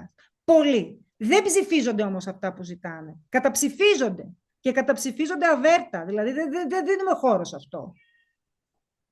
Ωραία, λοιπόν. Λίγο πριν κλείσουμε, θέλουμε να δούμε την ταυτότητα της γυναίκας που γράφει. Γιατί προχωρήσατε στη συγγραφή του δεύτερου βιβλίου σας. Νομίζω είναι η υποέκδοση την Άνοιξη. Σας έχει ένα ερώτημα. Έχει εκδοθεί. Πολύ ωραία. Εκδόθηκε την περασμένη Άνοιξη. Πάρα πολύ ωραία. Εντάξει, έχω μείνει λίγο πίσω. Οι μαθητές τα ξέρουν καλύτερα και πολύ χαίρομαι. Τι θα έλεγες? Η ερώτησή μου είναι πώς ξεκινήσατε τη συγγραφική σας καριέρα και τι σας ενέπνευσε να ασχοληθείτε με το γράφημα. Πώς ξεκινήσατε λοιπόν την συγγραφική σας καριέρα και τι σας ενέπνευσε? Εγώ θα συμπλήρωνα λιγάκι με ποιο τρόπο οι απόψεις σας περιέχονται τελικά στα βιβλία, αυτές οι θέσεις, αυτές οι στάσεις. Λοιπόν, θα πιάσω το ερώτημα. Έχει και πιο συνολικά, θα έλεγα. Μια ενδιαφέρουσα ιστορία το πρώτο ερώτημα, το πώς ασχολήθηκα. Εγώ δεν πίστευα ότι γράφω καλά. Και αυτό θα το πω και για να το ξέρετε και όλοι οι εκπαιδευτικοί, πόσο σημαντικό είναι αυτό που λέμε στα παιδιά. Εγώ πίστευα ότι δεν γράφω καλά. Γιατί στην έκθεση ήμουν αμέτρια. Στην έκθεση μου βάζανε 13-14, ενώ εγώ πίστευα ότι έχω γράψει καλά. Έβλεπα παρατηρήσεις της τάξεως, μη βγαίνεις από το θέμα, πολυλογείς, έχεις φαντασία, μαζέψου, κάντο αυτό. Ενώ εγώ ένιωθα ότι μου βγαίνει από μέσα μου κάτι πηγαία, έτρωγα πόρτα. Δεν πίστευα λοιπόν ότι γράφω καλά. Όταν έδωσα λοιπόν πανελλήνιες, στην έκθεση έγραψα 20. Έγραψα το απόλυτο 20. Ήταν το απόλυτο γραπτό σε όλα τα γραπτά της Ελλάδος, που είχε 80 και 80 από τους δύο καθηγητές. Ο ένας ήταν στην Κρήτη, ο άλλος στην Κατερίνη. Μου δόθηκε το γραπτό μου σε φωτοτυπία από το Υπουργείο, γιατί το ίδιο το Υπουργείο θεωρούσε ότι έπρεπε να το έχω αυτό το γραπτό. Το θεώρησα τυχαίο. Το θεώρησα παντελώς τυχαίο. Δηλαδή λέω εντάξει μωρέ, τώρα έτυχε. Ήμουνα σε μεγάλα ντέρτια. Εντάξει. Από τα 18 που μπήκα στο πανεπιστήμιο και μετά δεν ξαναέγραψα. Γιατί δεν θεωρούσα ότι γράφω. Κάποια λοιπόν στιγμή με πλησιάζανε και μου λέγανε να γράψω στα blogs, να αρχίσω να γράφω editorial, να, από εδώ και από εκεί. Και πάλι έλεγα ότι τι να βγω, ντρεπόμουν. Κάποια στιγμή λοιπόν δέχτηκα, με αποτέλεσμα να έχει τεράστια απήχηση η ενότητα η διαδικτυακή αυτή. Έτσι λοιπόν σιγά σιγά άρχισα να λύνομαι στο να μοιράζομαι τις σκέψεις μου. Το πώς κατέληξα τώρα να γράφω και βιβλίο, γιατί εγώ κράταγα πάντα αυτό το ημερολόγιο, εγώ που το λέω θεραπευτικό, είναι πολύ ωραίο να γράφεις τις σκέψεις σου, γιατί σε βοηθάει λιγάκι να τις δεις αποστασιοποιημένα, να τις επεξεργαστείς, να γνωρίσεις τον εαυτό σου καλύτερα. Όταν έγινα μαμά, περίμενα, πριν γίνω μαμά μάλλον, προβληματιζόμουν πάρα πολύ γιατί εγώ ήμουν 35 χρονών και έκανα ζωάρα. Δεν ήθελα με τίποτα να παντρευτώ, δεν ήθελα να κάνω οικογένεια, δεν με ενδιέφερε αν θα κάνω κάποτε παιδιά. Μου άρεσε να δουλεύω, μου άρεσε να ταξιδεύω. Δηλαδή, όταν τελείωσα τις σπουδές μου, και είπα και τώρα τι πρέπει να παντρευτώ, είδα ότι δεν θέλω να ακολουθήσω αυτό το δρόμο. Αυτό λοιπόν είχε προκαλέσει πάρα πολλές κοινωνικές, ας πούμε, εντός εισαγωγικών αντιδράσεις. Δηλαδή πήγαινα, ξέρω εγώ, σε κάποιο γάμο και μου λέγανε έλα τώρα κι εσύ, άσε τις καριέρες και τις τηλεοράσεις, να βρεις ένα καλό παιδί να παντρευτείς. Ή πότε θα κάνεις οικογένεια, ή πότε θα φτιάξεις τη ζωή σου. Λες και η ζωή μου ήταν χαλασμένη μέχρι τότε. Αυτό λοιπόν γιγαντώθηκε όταν έγινα μαμά. Γιατί μέχρι να γίνεις μαμά σου λένε όλοι ότι πω τι τρομερό να κάνεις παιδιά και είναι σημαντικό και πρόσεξε γιατί περνάνε τα χρόνια και θα χάσεις το τρένο και τι φανταστικό που είναι και δεν θα νιώσεις ποτέ τόσο ευτυχισμένη και όλα τα σχετικά. Έκανα λοιπόν το παιδί μου, αλλά οι πρώτοι μήνες δεν ήταν έτσι όπως μου τους είχαν περιγράψει.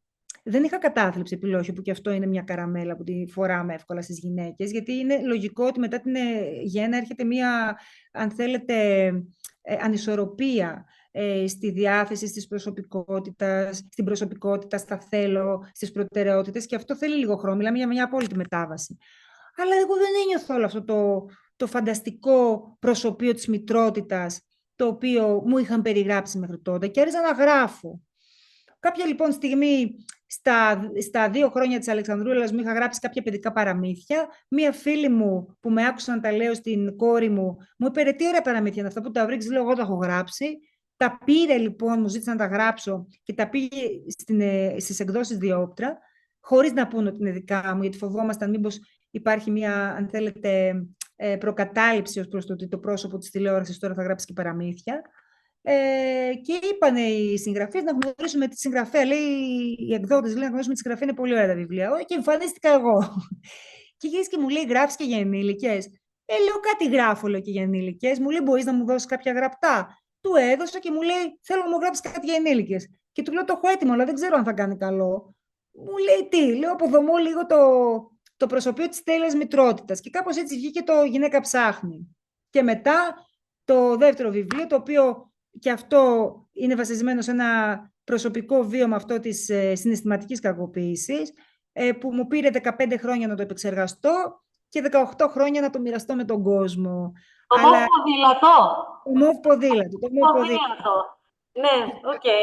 Αυτό είναι ένα βιβλίο το οποίο καλεί να αγαπήσουμε τον εαυτό μας, να μάθουμε για ποιο λόγο πρέπει να είμαστε καλοί μαζί του, για ποιο λόγο πρέπει να αποδεχόμαστε ότι δεν θα αρέσουμε σε όλους, να καταλάβουμε γιατί δεν μπορούμε να αρέσουμε σε όλους και να πορευόμαστε όσο το δυνατόν πιο πολύ συντονισμένοι στο δικό μας το κέντρο, ανεπηρέαστοι από τις μόδες, τις επιρροές, τις πεποιθήσεις των άλλων, τις γνώμες των τρίτων, όλα αυτά τα σχετικά που μας καθοδηγούν σήμερα. Ο καλύτερος τρόπος για να κλείσουμε. Χαίρομαι πάρα πολύ. Καλύτερος τρόπος, έτσι. Ας μείνουμε λοιπόν, ας συνδεθούμε, ας συντονιστούμε με το εσωτερικό μας κέντρο, παιδιά. Με αυτό που μας λέει ο εαυτός, έτσι. Ωραία. Πολύ σας ευχαριστούμε, όλους τους συμμετέχοντες και εσάς, κυρία Μελέτη, ακόμα παραπάνω. Πολύ χάρηκα. Πέρασα υπέροχα την Παρασκευή μου, πολύ επικοδομητικά. Μακάρι να ήμασταν όλοι μαζί κάπου να τα λέγαμε και από κοντά, αλλά είναι δύσκολο γιατί είστε από διάφορα μέρη της Ελλάδας. Χάρηκα πάρα πολύ που ήταν νέα παιδιά και εύχομαι το καλύτερο σε όλους σας. Σας ευχόμαστε καλή συνέχεια. Το καλό γενικώς, έτσι. Πάντα τέτοια, πάντα έτσι, δυναμική, πληθωρική, υπέροχη. Καλή σας ημέρα σε όλους από το Γενικό Λύκειο Δοξάτου. Τις ευχές μας. Παρακαλώ, μια ερώτηση. Ακούγομαι, μια ερώτηση θα θέλαμε από το Λύκειο. Το πω μια διευκρίνηση, κυρία Μελέτη, περισσότερο. 1 λεπτό. Θέλω να ρωτήσω, τι είναι ακριβώς η Walk-Agenda αυτή που είπατε, γιατί έχω μπερδευτεί με τον όρο, γιατί έχουμε πάρα πολλά. Δεν καταλάβατε μόνο. Λοιπόν, κάποιοι την έχουν παντελώς λανθασμένη στο μυαλό τους τη Walk-Agenda. Και βάζουν μέσα και τον σεξουαλικό προσανατολισμό και την ανάγκη των ανθρώπων να δηλώνουν διαφορετικά κοινωνικά φύλα. Η Walk-Agenda έχει να κάνει, αν τη δεις αμιγώς ξεκάθαρα και στεγνά, έχει να κάνει με την επιθυμία των ανθρώπων να δηλώνουν άλλους κοινωνικούς ρόλους και άλλες κοινωνικές ταυτότητες σε σχέση με αυτές που αποδίδονται μέχρι στιγμής στους άντρες και στις γυναίκες. Δεν έχει να κάνει καμία σχέση με το σεξουαλικό προσανατολισμό. Δεν έχει να κάνει καμία σχέση με την ομοφυλοφιλία. Οι ομοφυλόφιλοι άνθρωποι έχουν βγει στο επίκεντρο γιατί έχουν στοχοποιηθεί λόγω των σεξουαλικών προσανατολισμών. Δεν έχουν τα ίδια δικαιώματα, καταπατώνται δικαιώματά τους. Έχουν γίνει θύματα περιθωριοποίησης, στοχοποίησης, ρητορικής μίσους, βίας και εξακολουθούν και στοχοποιούνται πάρα πολύ. Έχουν πέσει θύματα ταμπού. Οι υπόλοιποι δεν έχουν κάποιο δικαίωμα το οποίο τους καταπατάται. Έχουν όλα τα δικαιώματα που έχουν όλοι οι άνθρωποι. Απλά θέλουν να έχουν το δικαίωμα να δηλώνουν κάτι άλλο εκτός από άντρας και γυναίκα, που δεν σου το απαγορεύει κανείς. Δεν σας απαγορεύει κανένας να βγείτε και να δηλώσετε παπαρούνα, ματζουράνα. Εγώ είχα έναν άνθρωπο, ψυχολόγο, ψυχίατρο, ο οποίος είχε ένα πελάτη, ο οποίος ήθελε να δηλώνει ματζουράνα. Και του έλεγε, δήλωνε ματζουράνα. Το αν ο άλλος θα σε πάρει στα σοβαρά ή όχι είναι δικό του θέμα. Δεν μπορείς όμως να τον υποχρεώσεις να σου φέρεται σαν να είσαι ματζουράνα, γιατί θα πρέπει να σε ποτίζει μία φορά την εβδομάδα. Αυτό λοιπόν εγώ θέλω να καταλάβετε, ότι η woke agenda διεκδικεί την νομική παρουσία και επιβολή όλων εκείνων που δεν θέλουν, εν πάση περιπτώσει, να ανήκουν στον άντρα ή στη γυναίκα και θέλουν να ανήκουν σε κάτι ουδέτερο, σε κάτι ουδέτερο στον πληθυντικό, που αυτό σημαίνει ότι θα πρέπει εμείς να τους απευθυνόμαστε ως το αυτό ή το αυτή με όμικρον γιώτα και να πρέπει να αλλάξουμε και το γλωσσικό μας προσανατολισμό, στον οποίο είμαστε εκπαιδευμένοι από την αρχή που βγαίνουμε στην κοινωνία και αρχίζουμε να μιλάμε και να εκπαιδεύομαστε στη γλώσσα. Αυτό λοιπόν είναι η woke agenda, που καταλαβαίνετε ότι δεν έχει βάση, γιατί δεν έχει καταπάτηση κάποιου δικαιώματος θεμελιώδους. Ευχαριστώ πολύ. Να είστε καλά. Θα πρέπει να σας αφήσουμε. Καλή σας ημέρα, καλή συνέχεια. Καλημέρα σε όλους. Σας ευχαριστούμε πολύ για την φιλοξενία, κυρία Μελέτη. Ελπίζουμε σε μια συνεργασία και με το Λύκειο Λιτοχώρου, γιατί όχι, πάμε στο ίδιο πρόγραμμα. Όποτε θέλετε, να στείλετε το mail σας και εμείς θα τα απακρινόμαστε σε όλα τα σχολεία, είτε με βίντεο είτε με φυσική παρουσία, όποτε αυτό είναι εφικτό. Ωραία, ωραία.